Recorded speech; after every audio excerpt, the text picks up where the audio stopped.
While initiating the second part of geomorphology, which is a very crucial session, एक बहुत ही बड़ी problem student को होती है, भैया हमसे ज्योग्राफी क्यों नहीं बनती, हमको समझ में नहीं आता है। G A T that is general ability test, इसमें बाकी के सारे सब्जेक्ट हमारे जो साइंस के होते हैं, फिजिक्स, केमिस्ट्री, बायो, ये सारे इजी देखने को मिलते हैं, बट व्हाई ज्योग्राफी? ज्योग्राफी तो इंपॉर्टेंट भी है, इससे सवाल भी बहुत सारे आते हैं, इसको एज कैसे करना है ये बहुत ज्यादा इंपॉर्टेंट है। तो यहां पर मैं एकदम क्लियर कट आपको आइडिया पहले बताने वाला हूं किस तरीके से यहां पर ज्योग्राफी को एम करना है। उसके बाद this is the most crucial session, most crucial topic यहां पर पढ़ने वाले हैं, जिसको 4 लेवल में डिवाइड करा है। ये सारे के सारे लेवल यहां पर क्लियर होने वाले हैं आपको, ठीक है। सो जय हिंद एवरीवन, दिस योर कपिल भैया। Today this particular session is going to open your eye with respect to geography. Geography को एम करते time you would get to know about the reality, किस तरीके से ज्योग्राफी को एम करना है, और जो सबसे जरूरी टॉपिक्स है वो यहां पर क्लियर होने वाले हैं। तो बिल्कुल भी आपने ये वाला सेशन गलती से क्लिक करके ओपन करा है ना, तब भी स्किप मत करके जाना if you are a real true N D aspirant, क्योंकि यहां से आपको रियलिटी पता चलेगी। I am going to reveal the reality, the way I cleared my N D exam and the way I let my students clear the N D exam. यहां पर पहली चीज यदि आप देखोगे ना, जिसकी वजह से आपसे ज्योग्राफी नहीं बनती है, उसका पहला रीजन पता क्या है? Unaware of its importance. आपको इंपॉर्टेंस ही नहीं पता ज्योग्राफी की। आपको भाई ये तक नहीं पता होता कि सवाल कितने आ रहे हैं ज्योग्राफी से। ऑन एंड एवरेज यूपीएससी 18 से 20 सवाल ज्योग्राफी से पूछता है। ऑन एंड एवरेज की यदि मैं बात करूं, 18 से 20 सवाल यहां से पूछे जाते हैं। मेजर सवाल 12 से 13 सवाल यहां पर 12 से 13 फिजिकल ज्योग्राफी से पूछते हैं। पूरा मैं क्लियर कट आइडिया आपको बताऊंगा ना, यहां पर पूरे मेजर सवाल कहां से? फिजिकल ज्योग्राफी से पूछे जाते हैं। मगर आप पढ़ने क्या जाते हो? World geography. भैया क्या आप सही बता रहे हो? अरे भाई मैं जो पढ़ाता हूं ना, मैं एनालिसिस के हिसाब से पढ़ाता हूं। If you look at the analysis of NDA 1 2024, आपको पता है जो एनडीए 1 का एनालिसिस है वो एनडीए 1 से मैच करते हैं अपन लोग। 24 का 1 तो 25 का 1, ठीक है। आप सभी का मैच कर लेना। एक यहां पर जो ऐसा मतलब माना गया है, जो एनडीए 1 का पेपर होता है उसमें यूजुअली ज्योग्राफी के स्टेटमेंट वाले सवाल आते हैं। आप खोल कर देख लेना, चेक करके देख लेना। और जो एनडीए 2 है ना, उसमें यूजुअली उतने ज्यादा स्टेटमेंट वाले सवाल अभी नहीं पूछे गए। ये मैंने खुद एनालिसिस करा है। तो यहां पर एनडीए 1 2024 में फिजिकल ज्योग्राफी की बात करें तो जियोमॉर्फोलॉजी से 5 क्वेश्चन, क्लाइमेटोलॉजी से 8 क्वेश्चन, ओशनोग्राफी से 1 क्वेश्चन। तो यहां पर जो आपको अर्थक्वेक, क्रस्ट, कन्वेक्टिव सेल्स, ये 2 सवाल जो पूछे गए हैं ना यहां पर 2024, मतलब 8 मार्क्स ये इसी सेशन से पूछे गए, जो कि आज अपन इनिशिएट करने वाले, खत्म करने वाले। क्लाइमेटोलॉजी से 8 सवाल, ओशनोग्राफी से 1 सवाल, वर्ल्ड ज्योग्राफी से एक सवाल, जो कि एकदम इतना बच्चे लोग इतनी मूर्खता करते हैं ना, चलो इसको भी तुम वर्ल्ड ज्योग्राफी में ऐड ऑन कर सकते हो, तो 2 सवाल। इंडियन ज्योग्राफी से 5 सवाल। तो मेजॉरिटी में क्या आपके लिए इंपॉर्टेंट है? आप इतने समझदार हो, आपको समझ में आ गया होगा। दूसरी गलती आप क्या करने जाते हो यार, आपके अंदर ना जेस्ट नहीं होता है, इंथुसियाज्म नहीं होता। मेरे भाई बर्डन लेकर क्या करेगा तू, ठीक है। तेरे को जो जर्नी है ना, यू हैव टू एंजॉय, मजे करना है। और I am not like an ordinary educator, पढ़ाकर चले गए। My class are full with zest and enthusiasm. तुमको पता है, तुमने पहले भी मेरे से पढ़ाई करी है, और जो नए बच्चे अभी सेशन देख रहे हैं उन्होंने पार्ट 1 देख लिया होगा, उनको पता होगा। I don't let my student feel a boredom at a point of instant, ठीक है। मेरी क्लास ऐसी जाती है। थर्डली, यदि आप यहां पर फोकस करोगे ना, you have lack of conceptual clarity. अरे मेरे भाई, कंसेप्ट क्लियर नहीं करेगा तो कैसे स्टेटमेंट वाले सवाल करेगा? स्टेटमेंट वाले सवाल, assertion, reason, they are totally based upon the concept. जब तक कंसेप्ट क्लियर ही नहीं होंगे तो कैसे कर लेगा? और कंसेप्ट कौन से क्लियर होने चाहिए? The crucial topics.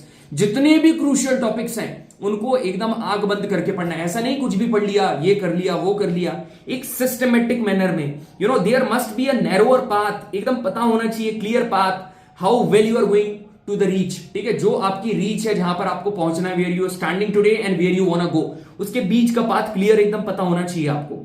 आप क्या करते हो? प्रीवियस क्वेश्चन की रॉन्ग अप्रोच लगा लेते हो। भाई प्रीवियस क्वेश्चन सबसे सटीक सवाल है। मेरे हर सेशन में, जैसे फॉर एग्जांपल आज के टॉपिक 4 लेवल में अपन कंप्लीट करने वाले हैं, ठीक है।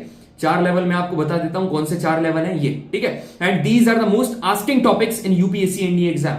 यहां पर जो 4 लेवल हैं उसमें पहले वाले लेवल में source, layers of the earth and discontinuities के बारे में पढ़ेंगे। लेवल 2 में अर्थक्वेक वेव्स, शैडो जोन और अर्थक्वेक के इफेक्ट्स के बारे में पढ़ेंगे। लेवल 3 में सुनामी, और लेवल 4 में वॉल्केनो के टाइप्स और वॉल्केनिक लैंडफॉर्म्स। इन सभी के बारे में मैं आपको पढ़ाऊंगा। बढ़िया तरीके से इन टॉपिक्स को हम लोग फोड़ रहे होंगे। अब ये जो टॉपिक है, मैंने स्टार्टिंग में ही बता दिया कि ये जो है they are the most asking topics, ठीक है। अब लोग क्या करते हैं, इनको स्किप करके वो ये नहीं पढ़ने जाएंगे। वो क्या पढ़ने जाएंगे? वो वर्ल्ड क्लाइमेट पढ़ने जाएंगे। भाई वो क्या पढ़ने जाएंगे? वर्ल्ड ज्योग्राफी की अलग अलग माउंटेन पी के रखने जाएंगे। वो अलग अलग कंट्री की कैपिटल आ रहे भाई, जब सवाल ही नहीं पूछ रहा तो करना क्यों है तुम्हारे को?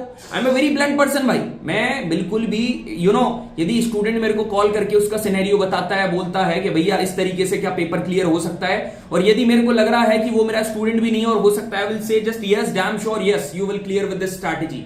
And if at a point of start, if I feel like he cannot clear the exam with this particular strategy, bluntly I just say him कि भाई तू नहीं कर सकता. ठीक है, आपको इसमें बिलीव करना पड़ेगा. ठीक है, आपको सही अप्रोच फॉलो करनी पड़ेगी. Previous question are the base question, you can't leave them. और मैं हर टॉपिक के सारे प्रीवियस क्वेश्चन आपको कराता हूं. ठीक है, इवन 24 के भी मैं कराने वाला हूं. लैक ऑफ कंसिस्टेंसी भाई, पार्ट 1 देख लिया, फिर पड़े हुए हैं बिस्तर पर, फिर नींद खुलेगी जनवरी में जब तुम्हारा दिसंबर वेकेशन आएगा. भाई तुमको क्या करना है? क्लब पार्टी करना है, वॉल पार्टी करना है, क्या करना है? कुछ तो करना है ना. ये चीजें नहीं चलती है वहां पर. तुम्हारे को घूमने जाना है या यहां पर एनडीए खड़कवासला जाना है? Things need sacrifice. You have to sacrifice for what you want, otherwise what you want becomes your sacrifice. चीजें सेक्रीफाइस करनी पड़ेगी. Lack of firm study material, कभी एक देखा, कभी दूसरा देखा, कभी तीसरा देखा. अरे भाई, जब इतना सटीक स्टडी मटेरियल ये तुमको प्रोवाइड करा जा रहा है, अरे मैंने खुद का एनडीए क्लियर करा है, पूरे ज्योग्राफी के सवाल करके आता था और बच्चों का भी कराता हूं. ठीक है, साइंस के स्टूडेंट स्टार्टेड लविंग ज्योग्राफी भाई पढ़ाने के बाद. ये देखो, ये ऐसे नोट्स आप स्किप करके जा रहे हो और जहां पर आपको पूरे ये सवाल एनवीएस, टीजीटी, एपीपीएससी, अलग अलग सवाल आपको करवाए जा रहे हैं. ओवरऑल आपको यहां पर प्रीवियस क्वेश्चन भी हर टॉपिक के मिलेंगे. सारी चीजें आपको यहां पर सिक्वेंशियल मैनर में दी जा रही, मगर नहीं, हमको नहीं करना है. हम क्या करने जाएंगे? हम एनसीईआरटी रीड करेंगे. हमें एनसीईआरटी रीड करना है क्योंकि हमें तो भूत सवार है ना, पागलों की तरह मेहनत करना. ठीक है, ये नहीं करना है तुमको. Lack of test and their analysis. Test देने ही नहीं, फ्री टेस्ट एप्लीकेशन के ऊपर डाल देते हैं. नहीं भैया, हमको क्यों देना है? हमको फ्री की चीज पसंद ही नहीं है. यूट्यूब पर सेशन लग रहा है, हमको क्यों पढ़ना है? क्यों पढ़ना है? हम तो नया वाला गाना सुनेंगे ना, जो भी आ रखा है हनी सिंह का, वो वाला गाना सुनेंगे. हमको पढ़ाई से मतलब क्या है? भाई देखो, तुम्हारा बड़ा भाई हूं इसलिए मैं बता रहा हूं, चीजें पढ़ लो, अभी समय है आपके पास. ठीक है, लोग बोलते हैं ना कि यूट्यूब पर बच्चे लाइटली लेते हैं, अच्छे से पढ़ते नहीं है, उनको मनोरंजन चाहिए. भाई मैं नहीं मानता हूं. ठीक है, if you are a defence aspirant, okay, it's all right, you are not serious, but you have to be sincere. ठीक है, मेरी क्लास में फुल ऑफ एंटरटेनमेंट होता है, but the thing is that I am very sincere to my work. ठीक है, जो भी चीजें पढ़ा रहा हूं सीधे एग्जाम में देखने को मिलती हैं. कम्युनिटी पोस्ट उठाकर देख लेना, एज इट इज सवाल फिजिक्स, केमिस्ट्री, बायो हो. आखिरी बार मैं आपको बता रहा हूं. ठीक है, बार बार ये चीजें आपको रिपीट नहीं करवाऊंगा. आई होप आपको समझ में आ गया होगा. यहां से अपन लोग आगे बढ़ते हैं. ठीक है, यहां से आगे बढ़ते हैं. क्या बैच का स्केड्यूल अभी कमेंट सेक्शन पे आएंगे भैया. नेक्स्ट क्लास काय के ऊपर आने वाली है, ये क्या होगा? ये 3, 6, 7, 9 इतनी क्लास हम लोग अभी तक ले चुके हैं. एकदम जो कमिट करा था उसके अकॉर्डिंग. नेक्स्ट वीक का टाइम एकदम कमिट कर रहे हैं. इसी दिन क्लासेस होंगी, संडे, वेडनेसडे, संडे. देखो, जीएटी की क्लासेस कब होंगी? वेडनेसडे को और सैटरडे को. ठीक है, और आपको मैथ्स की क्लास कब देखने को मिलेगी? मैथ्स की क्लास आपको संडे और थर्सडे देखने को मिलेंगी. ये टॉपिक्स लिखे हुए हैं. 2 क्लास और जियोमॉर्फोलॉजी खत्म. तुम्हारे 7 सवाल कहीं नहीं जा रहे, 6 से 7 सवाल खत्म तुम्हारे. ठीक है, आगे बढ़े. बिल्कुल सर. तो gentleman, here the exact physical geography begins. मजा आने वाला है, एकदम फोकस के साथ पढ़ना. ठीक है, just listen to me carefully और मेरे को कमेंट सेक्शन में बताना, have you got the reality of physical geography. 17 लोग आएंगे, 17 लोग 17 प्रकार की बात करेंगे, but the reality, I am here to express the reality. I am not here to impress anyone, I am here to express the reality to you, so that my student they can actually grow. आगे बढ़े. बिल्कुल, यहां से session शुरू होता है. Level 1 starts here, interior of the earth. ठीक है, ये जो पर्टिकुलर सेशन है ना, अभी जो लेवल 1 है, पर्टिकुलरली जो लेवल 1 है, it is filled with in depth knowledge of earth structure. जितने भी 3 टॉपिक ऊपर दिए हुए हैं ना, ये एकदम खत्म करने वाले हो आप ये वाले सेशन में. मजा आने वाला है आपको ये वाले सेशन में. You are going to enjoy it. Bore बिल्कुल भी फील नहीं करोगे. तो यहां पर देखो, अभी यदि अपन इंटीरियर ऑफ द अर्थ की बात करें, ठीक है, सारी इंफॉर्मेशन आपने लिख ली है. ठीक है, नोट्स वगैरह आप बाद में बनाते रहना, अभी मेरे सेशन के ऊपर ध्यान दो. ठीक है, नोट्स आपको प्रोवाइड कर दिए जाएंगे टेलीग्राम के ऊपर. Just listen to me. ठीक है, एकदम मेरे तरफ देखो, यहां पर सेशन एंजॉय करो. Try to reach to the gravity of the matter that I am trying to teach you. ठीक है, चलो सब कुछ छोड़ो. Sir, interior of the earth हमारा टॉपिक है. अर्थ का इंटीरियर मतलब अर्थ के अंदर. ये पता कैसे चला? आप तो सर मतलब सारे लोग बोल देते हैं क्रस्ट हुआ, मेंटल हुआ, कोर हुआ, है ना. ये सारी जो लेयर्स हैं ये अर्थ के लेयर है. But how did we get to know about the earth interior? कैसे पता चला यहां पर सिलिका है, यहां पर मैग्नीशियम है, यहां पर एल्यूमिनियम है? How did we get to know about? There are 2 sources, 2 source हैं, एक है डायरेक्ट और एक है इनडायरेक्ट. दोनों के बारे में बात करें. हाँ जी सर, दोनों सोर्स डायरेक्ट और इनडायरेक्ट. डायरेक्ट सोर्स में आते हैं माइनिंग रॉक्स. ठीक है, कोई चीज अंदर से निकल रही है ना. कोई, यदि मैं आपसे बोलूं माइनिंग रॉक मतलब जमीन के अंदर से निकलता है, तो वो तो आपको पूरी इंफॉर्मेशन प्रोवाइड करके देगा ना। वॉल्केनिक इरप्शन, कभी भी वॉल्केनो होता है, अभी अपन वॉल्केनो इसमें पढ़ेंगे, पूरा कंप्लीट वॉल्केनो में आपको पढ़ाने वाला हूं, डोंट वरी अबाउट इट, ठीक है। जब वॉल्केनो होता है तो वो भी जितना भी लावा निकलता है वो पहले मैग्मा था, और वो जो मैग्मा है वो अर्थ के अंदर से निकल रहा है। That also contain the direct information that would give you the direct information. यदि इनडायरेक्ट इंफॉर्मेशन की बात करेंगे तो जैसे meteor, gravitational, magnetic field, seismic activity कैसे होता है अब मैं आपको बताने वाला हूं। देखो डायरेक्ट इंफॉर्मेशन यहां पर आपको क्लियरली समझ में आ गया होगा, रॉकी भाई दिख गया, मतलब we are going to talk about mining. हम लोग काय की बात करने वाले हैं, माइनिंग की बात करने वाले हैं। सेकेंडली हम लोग काय की बात करने वाले हैं, here we are going to talk about volcano. तो अब मेरी बात ध्यान से सुनो, माइनिंग एंड ड्रिलिंग। यहां पर माइनिंग एंड ड्रिलिंग जो भी होती है ना, ये जितने भी रॉक्स नीचे प्रेजेंट हैं उनका नेचर को रिवील करते हैं, ठीक है, कि किस प्रकार के रॉक हैं, किस तरीके से बनते हैं, ठीक है। ये एक इंपॉर्टेंट माइन है, याद कर लेना, एम्पोनिंग गोल्ड माइन, ठीक है। It is the deepest mine in the world. और दूसरी है TauTona gold mine, this is the second deepest mine in the world, ठीक है। अब ये कहां पर है, साउथ अफ्रीका में, और ये deepest mines reaching with the depth of only 3.9 kilometre, ठीक है, समझ में आया। साउथ अफ्रीका में है एम्पोनिंग गोल्ड माइन, जिसमें बहुत इंपॉर्टेंट है एम्पोनिंग गोल्ड माइन, दूसरे कॉम्पिटेटिव एग्जाम में पूछी गई, ठीक है सर। फिर एक है सर द डीपेस्ट ड्रिलिंग। कभी भी ड्रिलिंग की बात करेगा ना तो 12 किलोमीटर गहरी, रशिया, उस टाइम पर सोवियत यूनियन 1970 में इन्होंने कोला पेनिनसुला नाम की एक सबसे गहरी ड्रिलिंग करी थी आर्कटिक रीजन में। याद रखना, एक आर्कटिक रीजन याद रखना मेरे भाई, और एक कोला की पेनिनसुला याद रखना, बस ये एम्पोनिंग गोल्ड माइन, ठीक है, डीपेस्ट माइन, और कोला की पेनिनसुला ये क्या है, डीपेस्ट ड्रिलिंग है। किसने कहां करी थी, आर्कटिक रीजन, रशिया मतलब सोवियत यूनियन ने करी थी। वॉल्केनिक इरप्शन भी आपको कई सारी इंफॉर्मेशन दे देता है, जैसे मिनरल्स होते हैं, जैसे डायमंड हुआ, ठीक है, डायमंड वगैरह हैं जो कि अर्थ के एकदम नीचे पाए जाते हैं, इनके बारे में आपको कई सारी इंफॉर्मेशन जानने को मिलती है, ठीक है। अब यहां पर आपको दो यहां पर दिख रहे हैं, ठीक है, मेरे को एग्जैक्टली नाम याद है नहीं, है ना, आप मेरे को बताना कमेंट सेक्शन में इन दोनों का नाम क्या है भैया। अब तो इनका नाम तो यदि आपने बोल दिया ना कि सेशन कैसा रहा, वो हम कमेंट सेक्शन में नहीं बताएंगे, मगर आपने ये बोल दिया कि ये दोनों का नाम क्या था, हम वो जरूर बताएंगे, ठीक है। तो देखो बेसिकली इसकी जो कैरेक्टरिस्टिक है वो ये भी कैरेक्टरिस्टिक शो करता है, ठीक है, सभी को पता है। तो ये बंदा जो यहां पर है, ठीक है, तो यहां पर जो बंदा है पर्टिकुलरली, इसको यदि आपने बुला लिया, यहां पर जो होता है ना वो अभिषेक बच्चन, वो बंदा इसको पकड़ लेता है, तो इसकी वजह से उसको क्या लगता है कि मेरे को इसके बारे में भी जानने को मिल जाएगा। So the fact is that कि जो मिटियोर है ना, जो मिटियोर है, ये जो मिटियोर है ये अर्थ के बारे में इंफॉर्मेशन दे देते हैं। ऐसा क्यों है सर, इसलिए क्योंकि मिटियोर का जो स्ट्रक्चर है it is same that of the अर्थ, वो अर्थ के बराबर है, ठीक है। यहां पर आप क्लियरली देख सकते हो, ये the meteoroids and the earth are born from the same nebular cloud, they are likely to have a similar internal structure than that of the earth. दोनों का स्ट्रक्चर लगभग सेम होता है, ठीक है। सिस्मिक वेव्स, सिस्मिक वेव्स ऐसी waves हैं, सबसे इंपॉर्टेंट वेव्स हैं, ये क्या करती हैं, अर्थ के इंटीरियर से जनरेट होती हैं। और इन सभी वेव्स की आप सभी को पता होगा, यू नो, ये अलग अलग जो अब कहां ट्रेवल कर रही हैं, अर्थ के अंदर ट्रेवल कर रही हैं, तो अर्थ के इंटीरियर की इलास्टिसिटी और डेंसिटी अलग अलग है, तो यहां पर इनकी वेलोसिटी में चेंज आएगा। अब सुनना कैसा चेंज आएगा, जितनी ज्यादा इलास्टिक और डेंसर मटेरियल होगा उतना ही ज्यादा इसकी वेलोसिटी होगी। अब एक बात बताओ, यदि सिस्मिक वेव्स की वेलोसिटी ज्यादा है, इसकी वेलोसिटी ज्यादा है, तो इसका मतलब क्या है, वो मटेरियल कैसा है, डेंसर। वहां पर अर्थ का इंटीरियर डेंसर है, वेलोसिटी कम है मतलब डेंसर नहीं है, तो इससे क्या पता चलता है, अर्थ के इंटीरियर की इंफॉर्मेशन पता चल रही है ना, बस यही है। अब यहां पर ग्रेविटेशनल फोर्स आता है, कैसे सर, देखो अर्थ के इंटीरियर, देखो gravitational force is directly proportional to the masses, ठीक है, F is equal to G M M upon R square, आपको पता है ना, G M upon R square.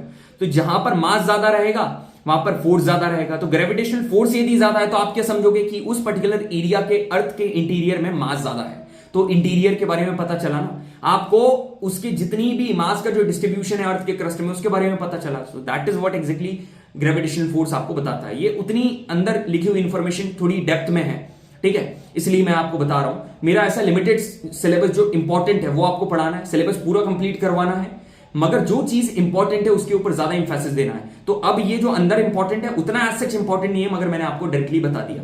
Magnetic field का ऐसा है भाई कि अर्थ में मैग्नेटिक फील्ड आई कैसे, पता, अर्थ में ना क्या है, अर्थ में कन्वेक्शनल सेल्स हैं, कन्वेक्शनल करंट्स हैं। आपने पढ़ी होगी कन्वेक्शनल करंट थ्योरी, इसके बाद वाले सेशन में मैं आपको बताऊंगा। कन्वेक्शनल करंट थ्योरी क्या करती है, अर्थ में ना बहुत सारे करंट जनरेट करती है। ये जो करंट्स की वजह से क्या होता है, अर्थ में मैग्नेटिक फील्ड आती है। इस मैग्नेटिक फील्ड ना, यदि ये मैग्नेटिक फील्ड नहीं होती ना, if earth magnetic field would not be there, तो ना अर्थ का एटमॉस्फेयर जो है वो हार्मफुल सोलर विंड से प्रोटेक्ट नहीं रह पाता। बस अब क्वेश्चन कैसे पूछेगा, इतना डीप में नहीं पूछेगा जितना मैंने आपको बता दिया, बस आपको पता क्या पूछेगा, आपको ये पूछेगा विच one of the following is a direct source of information about interior of the अर्थ। इसमें से कौन सा है जो कि अर्थ के इंटीरियर के बारे में डायरेक्ट इन्फॉर्मेशन दे देता है? अर्थक्वेक नहीं, volcanic eruption. Answer is 2। Which one of the following are direct source of information about the interior? Direct source, deep ocean drilling activities, हाँ जी ड्रिलिंग से पता चल जाता है। Volcanic activities, हाँ जी वॉल्केनिक से पता चल जाता है। माइनिंग से पता चल जाता है, बिल्कुल। सिस्मिक से नहीं। तो A B C are the correct answer, option number 3। ठीक है, अब ये वाला क्वेश्चन देखो, Andhra Pradesh public service commission में which of the following is a direct source of information about the interior of the earth. Earth के इंटीरियर के बारे में कौन डायरेक्ट सोर्स देता है इंफॉर्मेशन का? तो यहां पर कौन देता है भाई? यहां पर देता है अर्थ के इंटीरियर के बारे में सिस्मिक एक्टिविटी नहीं, ठीक है, ग्रेविटी नहीं, surface rock from mining area, बिल्कुल माइनिंग एरिया से आपके सरफेस रॉक दे देते हैं। आखिरी question, which of the following constitutes the indirect sources of information about the interior of the अर्थ। कौन देता है इंटीरियर ऑफ द अर्थ से इनडायरेक्ट सोर्स? तो इनडायरेक्ट सोर्स वोल्केनिक इरप्शन नहीं है, मीटियोरॉइड है और सिस्मिक वेव्स है। तो 2 और 3 का है, option number 2 is the correct answer. I hope पूरा का पूरा टॉपिक आपको क्लियर होगा। ठीक है, आगे बढ़े, बिल्कुल। सो जेंटलमैन, यदि आपको ऐसा लग रहा है कि मेरी बोर्ड्स की तैयारी और सीयूईटी की तैयारी प्रॉपरली नहीं हो पा रही है, यदि एक्चुअली में आपको ऐसा लग रहा है कि मैं एनडीए की तैयारी के लिए 3 घंटे से ज्यादा नहीं दे सकता हूं, यदि पर्टिकुलर क्लास की बात करूं तो so gentleman, fast track batch is one of the best option for you. ठीक है, वाई? 1.5 घंटे की मैथ्स की क्लास, आधे घंटे का ब्रेक, 1.5 घंटे की जीएटी की क्लास, आपका काम खत्म। मैथ्स की प्रैक्टिस करो, जीएटी का दिन में कभी भी आधा घंटा उठा के रिविजन कर लो, क्योंकि मेरी क्लास बैच में ज्यादा लंबी, मतलब मैं धीरे धीरे पढ़ाता हूं ताकि क्लास में वहीं पर याद करवा सकूं। ठीक है, वहां पर आपको याद करने की जरूरत ज्यादा हेक्टिक नहीं लेना पड़ेगा। आपके रेगुलर टेस्ट होंगे, टेस्ट का एनालिसिस होगा, सारी चीजें प्रॉपर सिंक्रोनाइज्ड मैनर में चलेंगी। You will be having the personal guidance, personal mentorship with the educators. You will be given with the personal contact number so that you can anytime reach to us and clear your personal queries. ठीक है, यहां पर Fastrack batch में सिर्फ ऐसा नहीं है कि नॉर्मल सिलेबस कंप्लीट करवा रहे हैं या फिर बहुत तेजी से चीजें करवा दी। No, it should not be like that. ठीक है, it's not like that at all. Firm batch है, फर्म टीचर्स हैं, फर्म एजुकेटर है, फर्म स्ट्रैटेजी है। Each and everything has been prepared. You can check out the video, सारी चीजें completely यहां पर करवाने वाले हैं। With this particular batch, indeed, if you go for this batch, India 1 2025 is yours. If you follow us blindly, definitely things are going to be in your favor. And if your favor works, our favor works. ठीक है? So you can get the information from our application. You may download NDA Roar NDA application. You may also look forward to our batches. ठीक है? To our groups on Instagram Roar NDA. There are multiple separate groups on Telegram, Roar NDA and Roar NDA Quiz Group, जहां पर हम लोग regularly quiz चलाते हैं। दिन में 6 क्विज आपको देखने को मिलते हैं, सो दैट आपका रिवीजन अच्छे से हो सकता है। आई होप आपको सारी चीजें बैच के बारे में पता चल गई होंगी, क्योंकि यूजुअली ना स्टूडेंट्स फिर टेलीग्राम पर मैसेज करते हैं। That is the best option to tell you. आगे बढ़ते हैं। सर कैसे फास्ट्रैक बैच में एनरोल करें? वीडियो देख लेना, पता चल जाएगा, क्योंकि मेरे को भी पढ़ाने दो भाई। ठीक है, अर्थ का इंटीरियर क्या है? अब बात करते हैं अर्थ का इंटीरियर। सर 3 लेयर है। ठीक है सर, 3 लेयर हमको पता है कि 3 लेयर जो कि हमको पता होना चाहिए अर्थ के इंटीरियर के बारे में। क्रस्ट, मेंटल, कोर, इनके बारे में जान लो, मतलब अर्थ के इंटीरियर के बारे में जान लिया। एक फ्लो चार्ट में 3 लेयर को क्लियर कराने की गारंटी रखता हूं मैं, बिल्कुल। तीनों की तीनों लेयर बस अब भी आपको क्लियर करवाता हूं, बस मेरी बात ध्यान से सुनते रहना, एकदम ध्यान से सुनना और एंजॉय करना। क्रस्ट, मेंटल, कोर, 3 चीजें। मार्शल्स भी लाइक यहां जाने के लिए सिर्फ फिजिकल ज्योग्राफी नहीं, पूरा सिलेबस फोड़ने के लिए तैयार है, बिल्कुल भाई। सारी चीजें, हबीबुल्ला हॉल और सारी चीजें तो सब दिख ही रहा है आपको। ब्यास लाइब्रेरी, कैनोइंग, ठीक है, snowing, everything you can see here. मैं तो देख ही रहा हूं भाई, क्या मतलब इंडिया अलग ही जगह है यार। It's heaven, to be very honest, it's heaven. ठीक है, इट्स हेवन। जाने के बाद हेल बन जाता है लोगों के लिए, बट इट्स हेवन है, इंडीड हेवन। कई बार क्या होता है, मैं आपको बता रहा हूं, when you have the things, when you have the opportunity, you don't value it. And after a point of time, जब आपके एनडीए के अटेम्प्ट्स ओवर हो जाएंगे, when you will be looking here and there, even if you would be there in one of the prestigious college of Delhi University, तब भी आपको अंदर से पता क्या फील होगा, यार एनडीए जाते ना तो बात ही अलग होती भाई। एनडीए मतलब बात ही अलग है। सो दैट्स बेटर यार, अभी अटेम्प्ट है तो उसकी वैल्यू करो and look forward to it. ठीक है, यहां पर देखो लेयर्स ऑफ द अर्थ। पहली लेयर है क्रस्ट। ठीक है, क्रस्ट सबसे बाहर की लेयर और सबसे पतली लेयर। ये देखो, ये सबसे बाहर की लेयर और सबसे पतली लेयर जो है वो कौन सी है? क्रस्ट है। This is the crust. इसकी जो डेंसिटी ना, it has the least density, सबसे कम डेंसिटी क्रस्ट की है, 2.7 ग्राम पर सेंटीमीटर क्यूब। ठीक है सर, पतली सबसे बाहर वाली। It is brittle in nature. मैं आपको बताता हूं, देखो क्रस्ट जो है ना, वो काय से मिलकर बनी है? रॉक से। रॉक्स ऐसी चीज है जिसको आप तोड़ोगे ना, यदि आप हैमर से तोड़ोगे तो वो पीसेस में टूट जाएंगे rock. So brittleness is the quality in which if you hit the particular metal, it will be broken down into particular pieces. तो वही ब्रिटल इन नेचर क्या है, अर्थ की क्रस्ट पत्थर से बनी हुई है, इसलिए वो ब्रिटल इन नेचर है. तो क्रस्ट रॉक्स किससे मिलकर बनी है, कैसे रॉक, जिनमें लाइटर मिनरल पाए जाते हैं. इसकी ट्रिक मैं आपको बता रहा हूं, याद कर लो. Cl is the trick. Cl कैसी ट्रिक है, C से सिलिकन और Al से एल्यूमिनियम, Cl. ठीक है. क्रस्ट भाई दो प्रकार की क्रस्ट होती है. सबको पता क्या लगता है कि क्रस्ट सिर्फ सॉलिड है. ना ना ना, एक होती है कॉन्टिनेंटल क्रस्ट. क्या होती है, कॉन्टिनेंटल क्रस्ट. एक होती है कॉन्टिनेंटल क्रस्ट और दूसरी क्या होती है, ओशनिक क्रस्ट. पता है ओशनिक की भी क्रस्ट होती है. तो जो कॉन्टिनेंटल क्रस्ट है और दूसरी एक होती है ओशनिक क्रस्ट. कॉन्टिनेंटल क्रस्ट जो है ना ये मतलब मोटी है, मगर ओशनिक क्रस्ट जो है ये पतली है, ये बहुत पतली है और मतलब ये बहुत डेंसर भी है ना. इसकी समथिंग अराउंड यदि मैं आपको डेंसिटी बताऊं ना, मतलब थिकनेस बताऊं, तो ऑन एंड एवरेज ये 5 किलोमीटर है और इसकी बताऊं तो ये ऑन एंड एवरेज 30 किलोमीटर है. इतना ज्यादा है. अब सर इसके बीच का मेजर डिफरेंस कहां पता चलेगा, टेक्टोनिक्स वाले सेशन में आपको पता चलेगा. This is the basic information जो कि मैंने आपको इसके बारे में बताई है. सीक्वेंस से चल रहा है, मैंने आपको बताया है. ठीक है, टाइम पास कराने का काम अपना है नहीं, जो एक्चुअली में रियलिटी है वो आपको बता रहे हैं. ठीक है, जो समय आएगा टेक्टोनिक्स तब आपको बता देंगे दोनों के बारे में. तो अब मेरी बात सुनो यहां पर. अब आता है मेंटल. ठीक है, मेंटल मतलब एम से मीडियम, एम से मिडिल, एम से मेंटल, बीच वाली. ठीक है, इसकी गहराई पता कितनी है, याद कर लेना, बहुत इंपॉर्टेंट है. 2900 किलोमीटर. ठीक है, 2900 किलोमीटर इसकी थिकनेस है. अब सुनना मेरी बात, ये जो मेंटल है ना मेरे भाई, ये मेंटल का ये जो अपर मेंटल है इसका मेजोरिटी पोर्शन है ना, ये कैसे, it is filled with magma. ये मैग्मा से फिल्ड है और ये जो मैग्मा है it makes its way to the surface. ये यहां से ऊपर जाता है. ठीक है, यहां पर जो मैग्मा है it is the source of magma. तो इसको एस्थेनोस्फीयर कहा जाता है. एस्थीनो का मतलब होता है वीक. इतना वीक है कि यहां से मैग्मा निकल जाता है ऊपर. अब सुनो, अब एक चीज होती है लिथोस्फीयर. सर पूरा जियोमॉर्फोलॉजी मतलब study of the land, land मतलब लिथोस्फीयर. लिथोस्फीयर कैसे मिलकर बनता है, तो सुनो, ऊपर का क्रस्ट, पूरा का पूरा क्रस्ट उठा लो, प्लस यहां पर क्या उठा लो, अपर मेंटल. इन दोनों का जब कॉम्बिनेशन मिलता है ना, तो इससे मिलकर क्या बनता है, इससे मिलकर बनता है लिथोस्फीयर. ठीक है, यहां से लिथोस्फीयर बनता है. ठीक है, बिल्कुल सर क्लियर है. इसकी ट्रिक क्या है, मां से मेंटल और मां से सीमा, सी से सिलिका और एम से मैग्नीशियम. ठीक है, क्लियर है. इधर का सीएल था, यहां पर सीमा है. अब कोर मतलब सबसे अंदर. एक बात बताओ, जितने भी भारी, जितने भी हैवियर एलिमेंट्स होंगे क्या वो ऊपर पाए जाएंगे क्या? अरे जैसे ही कॉमन सेंस सीधी ट्रिक लगाओ. फॉर एग्जाम्पल ये ग्लास है, इसमें कोई भी हैवी चीज मैंने डाली वो नीचे चली जाएगी, मगर मैंने कोई भी हल्की चीज डाली तो वो ऊपर होगी. लाइटर मिनरल्स कहां पाए जाते हैं, क्रस्ट में, मगर हैवियर एलिमेंट्स कहां पाए जाते हैं, कोर में. क्लियर है, बिल्कुल. अब सुनो, सबसे इनर मोस्ट लेयर है, अपर कोर जो है वो लिक्विड है और इनर कोर है वो सॉलिड है. इसकी ट्रिक क्या है, नाइफ, नी से हो जाएगा निकल और एफी से हो जाएगा फेरस मतलब आयरन. अब मेरी बात सुनो, एक क्वेश्चन आता है बहुत इंपॉर्टेंट, मेरे हर टेस्ट में आपको यह सवाल मिलेगा कि मेंटल और कोर की बाउंड्री कहां पर है. तो एक बात बताओ, मेंटल और कोर की बाउंड्री कहां पर होगी, जहां पर मैग्मा की खत्म होगी. तो कॉमन सेंस लगाओ, ये जैसे मैग्मा है, ये मैग्मा है और ये क्या है, एक मिनट के लिए हेवन को हटाते हैं एक, और ये क्या है, क्रस्ट है और ये नीचे क्या है, कोर है. तो आपने मैग्मा की, आपको पता है गहराई कितनी है, 2900. अभी मैंने बताया कितनी है, 2900 किलोमीटर. तो आप एक बात बताओ, यहां तक 29 है तो यही तो बाउंड्री है. This is the only boundary, core और मेंटल के बीच की यही तो बाउंड्री है. तो कहां पर सिचुएटेड है, 2900 किलोमीटर. मजा आ रहा है पढ़ने में. ठीक है, बढ़िया, इसी मजे से पढ़ना. ठीक है, पूरा सिलेबस ऐसे ही अपन कंप्लीट करेंगे. ठीक है, आराम आराम से करेंगे, बढ़िया तरीके से करेंगे. क्वेश्चन है, which one of the following best describes the lithosphere. कौन लिथोस्फीयर को अच्छे से डिस्क्राइब करता है, तो क्रस्ट और अपर मेंटल. तो कौन सा ऑप्शन है, option number C, crust and upper mental.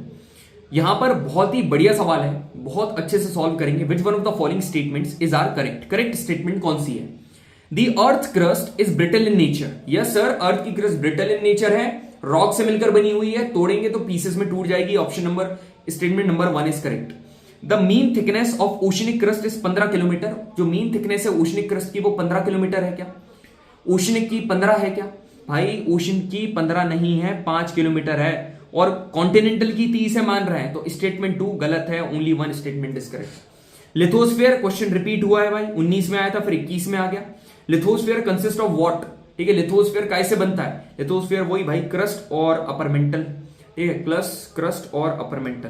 Clear है. अब देखो ये ओवरऑल चीजें आपको दिख रही हैं यहां पर. ठीक है, अब मैं आपको एक बात बताना चाहूंगा, जैसे यहां पर आपको क्रस्ट है, ठीक है, फिर आपको यहां पर मेंटल है, फिर यहां पर कोर है, इन सभी की अलग अलग डेंसिटी है, ठीक है सर। अब इनको दो दो कैटेगरी में अपन और डिवाइड कर दें, क्रस्ट को कर दें upper crust lower crust, mantle को कर दें अपर मेंटल लोअर मेंटल, और कोर को कर दें अपर कोर और लोअर कोर। इनको भी दो कैटेगरी में डिवाइड कर दिया। So gentleman, now each and every different the layers of the earth they do contain the different density, और इसी डेंसिटी के डिफरेंस को कहा जाता है डिसकंटिन्यूटी। यहां पर कंटिन्यूटी नहीं है, अलग अलग डिफरेंस है, तो इसको डिसकंटिन्यूटी बोलते हैं। इसकी ट्रिक मैंने खुद ने बनाई है भाई, you know it is made up of bye my self. जो सीएम राहुल गांधी वाली है ना, it is made up of, वो मेरे को नहीं पता किसने बनाई है, मगर जो मेरी ट्रिक है बस आपको एक वर्ड याद करना है, जो कि कॉमो रेगुलेटर, कॉमो रेगुलेटर, ठीक है, कॉमो रेगुलेटर आपको याद करना है। क्यों? टर तो आपका क्या हो गया, सफिक्स हो गया, है ना। तो अपर क्रस्ट और लोअर क्रस्ट के बीच में जो डिसकंटिन्यूटी है, इसका नाम क्या है, को सकोनार्ड। इन दोनों के बीच में मोस मोरोविक, इन दोनों के बीच में रे सेरापिटी, और इन दोनों के बीच में ग्यू से गुटेनबर्ग, और इन दोनों के बीच में ले से लेमन। आई होप आपको बढ़िया तरीके से समझ में आ गया होगा, आप पढ़ना बहुत ही इंजॉय कर रहे होंगे। अब अपन आगे बढ़ते हैं, टाइम वेस्ट नहीं करते हैं, ज्यादा चीजें हमको कंप्लीट करनी है, ठीक है। दो क्वेश्चन करते हैं ताकि अच्छे से क्लैरिटी आपको मिल जाए। 2023 में सवाल पूछा हुआ है, 2022 के सेकंड पेपर में सवाल पूछा है, which one of the following is found in the inner most part of the earth. Earth के सबसे नीचे कौन सी पाई जाती है? तो हमारी ट्रिक क्या थी, कॉमो रेगुलेटर, कॉमो रेगुलेटर, ठीक है। तो ये जो ले है ये आ रही है, तो ले से क्या हो जाएगा, लेमैन। सबसे आखिरी में ले आ रही है ना, तो आखिरी में layman. Which one of the following discontinuity separate the earth crust from mental. कौन सी डिसकंटिन्यूटी है जो कि क्रस्ट को मेंटल से अलग करती है, ठीक है, क्रस्ट को मेंटल से अलग करती है। तो क्रस्ट को मेंटल से, यहां पर देखो ये क्रस्ट है और ये मेंटल है, तो को मो से मतलब मोरोबिक, तो यहां पर क्या लिख दो, मोरोबिक। That is the correct answer, option number B, ठीक है। आगे बढ़ते हैं, सारे प्रीवियस क्वेश्चन करवा रहा हूं, एक भी नहीं छुड़वा रहा हूं, ठीक है। फॉर्मेलिटी कराने का मेरा बिल्कुल भी काम नहीं है। Now gentleman, if you look at the average density, crust की मैंने आपको याद करवा दी थी, अपर क्रस्ट की 2.7 ग्राम पर सेंटीमीटर क्यूब, लोअर क्रस्ट की 3 है। ऑप्शन में यदि 3 आता है ना एवरेज का, आंख बंद करके लगा देना, बिल्कुल लगा देना। मेंटल की 5 याद रखो, ठीक है, 5 ग्राम पर सेंटीमीटर क्यूब, और कोर की कितनी याद रखो, आप इसकी याद रखो 13। कैसे 13 आया, अपर कोर की 11 है, बिल्कुल सर, और लोअर कोर की 15 है, डिवाइडेड बाय 2, तो ये कितना हो जाएगा, 26/2, दैट इज 13। तो 13 ग्राम पर सेंटीमीटर क्यूब, ये है average density of what, core, ठीक है। आगे बढ़े, 5 3 5 13, बात खत्म, ठीक है। This is the scenario. तो अब अपन ने ऊपर देखो, यहां पर अपन ने लेवल्स बनाए थे, हाँ जी सर, हमने लेवल बनाए थे। क्या हमारा लेवल 1 कंप्लीट है क्या? लेवल 1 हुआ कंप्लीट। नाउ जेंटलमैन, यदि आप लेवल 1 तक आ चुके हो ना, तो अब लेवल 2 भी ना बढ़िया तरीके से देखना, बहुत ही अच्छी तरीके से हम लोग लेवल 2 कंप्लीट करेंगे। और लेवल 2 का सवाल जो है अर्थक्वेक का, वो रिसेंटली अभी पूछा हुआ है, यहां पर देख लो, ND1 2024 में, ठीक है, ND1। और लेवल 1 जो कंप्लीट करा उसका सवाल भी वहां पर पूछा हुआ था। Now gentleman, if you look at the level number 2, काफी ज्यादा बढ़िया टॉपिक है अर्थक्वेक, ठीक है। आपने देखा होगा यार, कभी भी अर्थक्वेक वगैरह का सीन आता है, सो डेफिनेटली जो आर्म्ड फोर्सेस हैं वो यहां पर डिप्लॉयड करी जाती है। क्यों? क्योंकि वहां पर बहुत सारे विक्टिम्स होते हैं, बहुत सारे लोग ऐसे हैं जो वल्नरेबल पीपल होते हैं, असुरक्षित लोग होते हैं, क्योंकि एक्चुअली में उनको बचाने का काम रहता है। So if you want to be the part of that particular welfare team, so prepare for NDA, be the officer and be the part of it, ठीक है। तो यहां पर आप क्लियरली देख सकते हो, ये जो ऑफिसर है, she is major, she is the officer with the rank of major. यहां पर आप देख सकते हो ये पूरा फूड्स वगैरह वहां पर जा रहा है उनको सारी चीजें देने के लिए, and everything all that. Here you can clearly see this the motivation for you. So the most challenging topic, challenging, देखो एक बात मेरी हमेशा सुनना, ठीक है, कोई भी टॉपिक को ना, मैं आपको एक बात बता रहा हूं, सुनना मेरी बात, लिसन टू मी केयरफुली। ये सिर्फ मैं अपनी तरफ से, क्योंकि मैं ना अपने स्टूडेंट को, I relate my student like my brothers, ठीक है, यंगर ब्रदर, छोटे भाई बहन हो तुम लोग। और मेरे को ऐसा लगता है ना, कोई भी टॉपिक कठिन और इजी, ये डिपेंड ना एजुकेटर के ऊपर ज्यादा करता है, स्टूडेंट के ऊपर कम करता है। स्टूडेंट को क्या चाहिए, सिर्फ चाहिए जेस्ट, इंथुजियाज्म, बस एक बार इंटरेस्ट चाहिए, ठीक है। If his why is clear and secondly zest is clear, कि मेरे को हाँ इंथुजियाज्म है, मैं कर लूंगा। मगर एजुकेटर के ऊपर रहता है कि वो उस टॉपिक को टफ बोल रहा है या चैलेंजिंग बोल रहा है। For me nothing is tough, for my student also nothing is tough, everything is challenging. और चैलेंजिंग चीजें हैं, मजा आता है करने में, but the things which are simple you can't take them lightly, because every simple thing is not easy, ठीक है। आगे बढ़ते हैं, चलो। अर्थक्वेक का मतलब पता क्या है? भूकंप आना भाई, अर्थ हिल गई, ठीक है, अर्थ का पूरा हिल जाना, मतलब ट्रेम्बल कर जाना, शेक कर जाना, वाइब्रेट कर जाना। क्यों? क्योंकि अर्थ के अंदर इतनी हीट है, इतनी हीट है। अभी अलग अलग लेयर्स पड़ी ना, इनमें से जब मेरे भाई हीट निकलती ना, तो ये क्या करती है, अलग अलग जाके ट्रेवल करती है, अलग अलग फॉर्म में सिस्मिक वेव्स के फॉर्म में मूव करती है, जिसकी वजह से अर्थ वाइब्रेट करती है। मगर ये एनर्जी रिलीज कहां से होती है? एक पॉइंट से होती है। इस पॉइंट को क्या कहा जाता है? इसके ऊपर फोकस करना चाहिए आपको, और फोकस इसलिए करना चाहिए क्योंकि इसका नाम ही फोकस है। ठीक है, यहां से एनर्जी रिलीज हुई, ये एनर्जी रिलीज हुई हुई हुई हुई अब यहां पर ऊपर आ गया surface, this is the earth surface. ऐसे हर जगह एनर्जी रिलीज हुई, यहां पर हर जगह एनर्जी रिलीज हुई। अब ये जो ऊपर वाला सरफेस है ना, यहां पर जिस पॉइंट पर जस्ट इसके डायरेक्टली अबव एक पॉइंट होता है ना, जहां पर अब ये रिलीज, जो एनर्जी रिलीज हुई, सुनना मेरी बात, यहां से एनर्जी रिलीज हुई, तो अर्थ की ये क्या है? बॉडी, नीचे है बॉडी, और ऊपर क्या है? सरफेस, ऊपर है सरफेस। तो नीचे अर्थ की एनर्जी रिलीज हुई, यहां पर बॉडी वेव्स बनी। जब ये जो बॉडी वेव्स हैं ये हिट करेंगी सरफेस को, किस पॉइंट पर? जिस भी पॉइंट पर हिट करेंगी वहां पर बन जाएंगी सरफेस वेव। तो ये जो पॉइंट पर हिट करेंगी इसको कहा जाता है epicentre. It is called epicentre. Now gentleman, the point where heat is release is called focus और हाइपोसेंटर। फोकस में ओ आ रहा है, हाइपो में भी ओ आ रहा है। This is the trick. कई बार कंफ्यूज हो जाते हैं बच्चे। Energy travel in different direction और सरफेस पर पहुंचती है। सरफेस पर जो पॉइंट है उसको एपीसेंटर कहा जाता है। अब एपीसेंटर को अलग अलग तरीके से घुमाकर पूछेगा, भाई कपिल भैया के सेशन अटेंड कर रहे हो, बिल्कुल भी कहीं से भी घुमा लेना, तो बिल्कुल भी कुछ नहीं होने वाला है। एक बार टेस्ट और दे देना मेरा, फिर तो कितना भी कठिन पेपर आ जाए, कितना भी इसके ऊपर ऊपर नीचे सवाल हो जाए ना, सब देखो। Epicentre is the point nearest to the focus, point directly above the focus, point first one to experience the wave. Sir मगर आप बोलोगे वेव तो फोकस से बन रही थी, तो पहले तो उसने एक्सपीरियंस करी बेटे, उसने रिलीज करी, एक्सपीरियंस तो सरफेस ने करी ना। Okay, all natural earthquake take place in lithosphere, बिल्कुल लिथोस्फीयर में होते हैं। देखो, अर्थक्वेक की waves are the type of seismic wave. ऐसा है कि सिस्मिक वेव्स ना ओवरऑल वेव्स आती हैं इसमें, सुनामी की वेव्स भी आती है, अर्थक्वेक वेव्स भी आती है, मगर मेजर जो पार्ट है सिस्मिक वेव्स का वो कौन सा है? Earthquake waves. सिज्मोलॉजी क्या होता है? लॉजी उतना इंपॉर्टेंट नहीं है, मगर फिर भी लॉजी का मतलब स्टडी, सिज्मोलॉजी मतलब स्टडी ऑफ अर्थक्वेक। ठीक है, सीज्मोग्राफ का मतलब इंपॉर्टेंट है, ये इंपॉर्टेंट है। ठीक है, आखिरी वाला सीज्मोग्राफ पता क्या है? ये जो वेव्स सरफेस पर पहुंच रही हैं, इन वेव्स को कौन रिकॉर्ड करता है? एक डिवाइस रिकॉर्ड करती है जिसका नाम है सिज्मोग्राफ। ठीक है, बेसिक इंफॉर्मेशन भाई पढ़ के चले गए, यही पता नहीं कि अर्थक्वेक क्या होता है, क्या मतलब पढ़ाई का। अब आते हैं इंपॉर्टेंट टॉपिक। ठीक है, ये जो क्वेश्चन है ना आपको बोल रहा है, ये क्वेश्चन अपन देखते हैं। ठीक है, यहां पर प्राइमरी और सेकेंडरी वेव्स के बारे में बात कर रहा है, डीप फोकस के बारे में बात कर रहा है, एपीसेंटर के बारे में बात कर रहा है। तो पहले अपन एक काम करते हैं, प्राइमरी और सेकेंडरी वेव्स देख लेते हैं क्या होता है, उसके बाद ये वाले क्वेश्चन की देखते हैं कि एक्चुअली में आपको रोक पाता है कि नहीं ये वाला सवाल ND1 2024 का।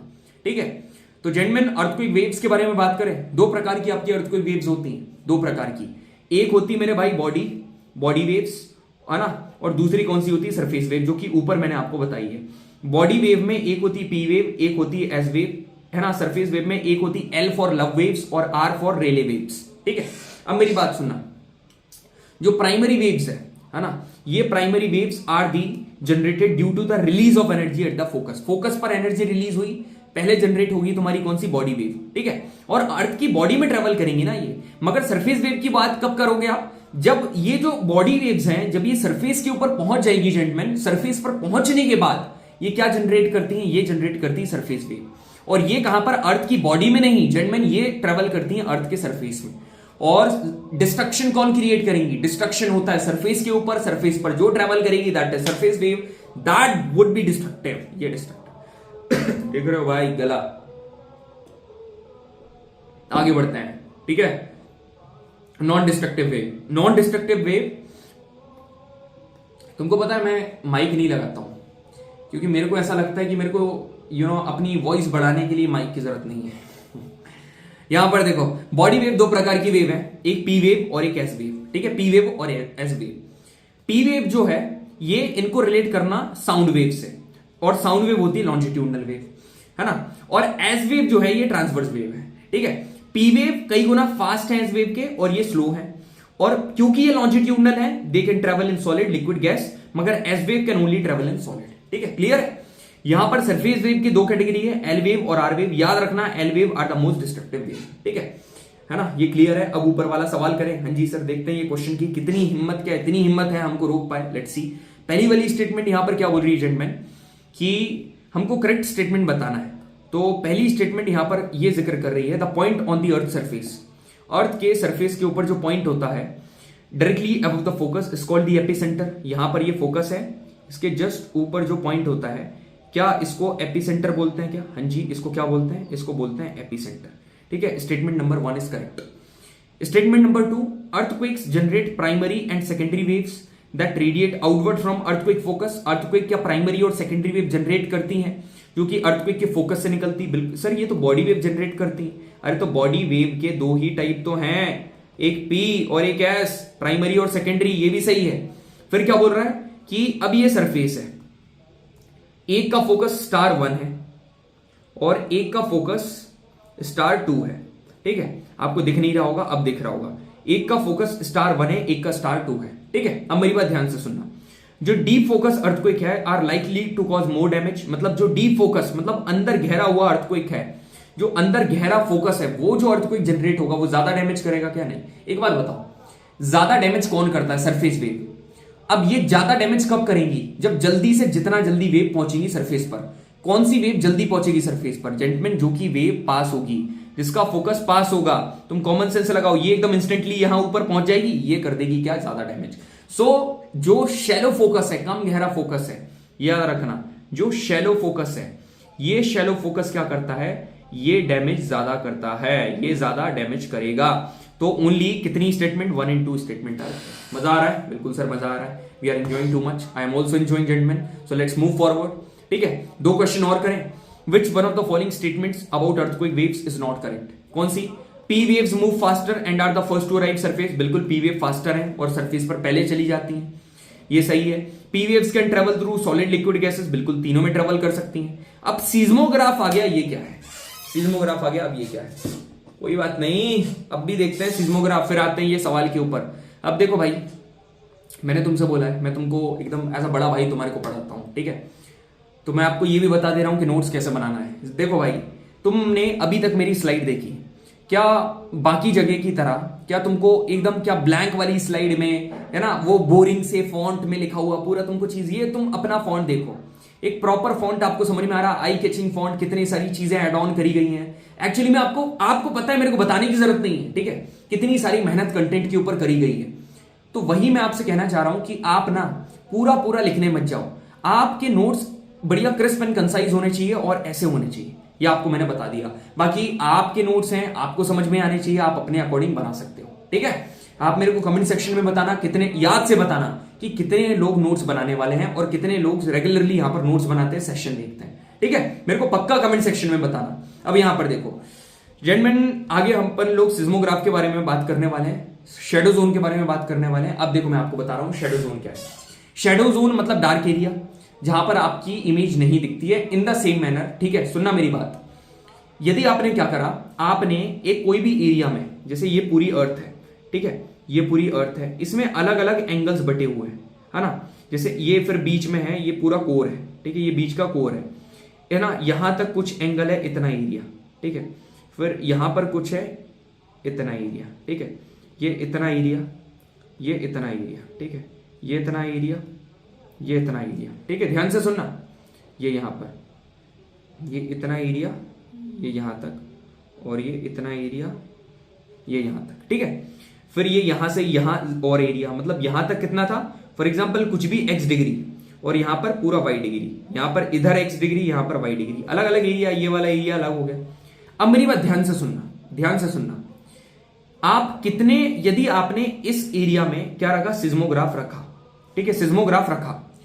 अब जब भी इस एरिया में अर्थक्वेक आया, कभी भी इस एरिया में अर्थक्वेक आया और यदि सिज्मोग्राफ ने उसको रिकॉर्ड नहीं करा, तो ये जो एरिया है ये उसका क्या है, शेडो जोन, ठीक है?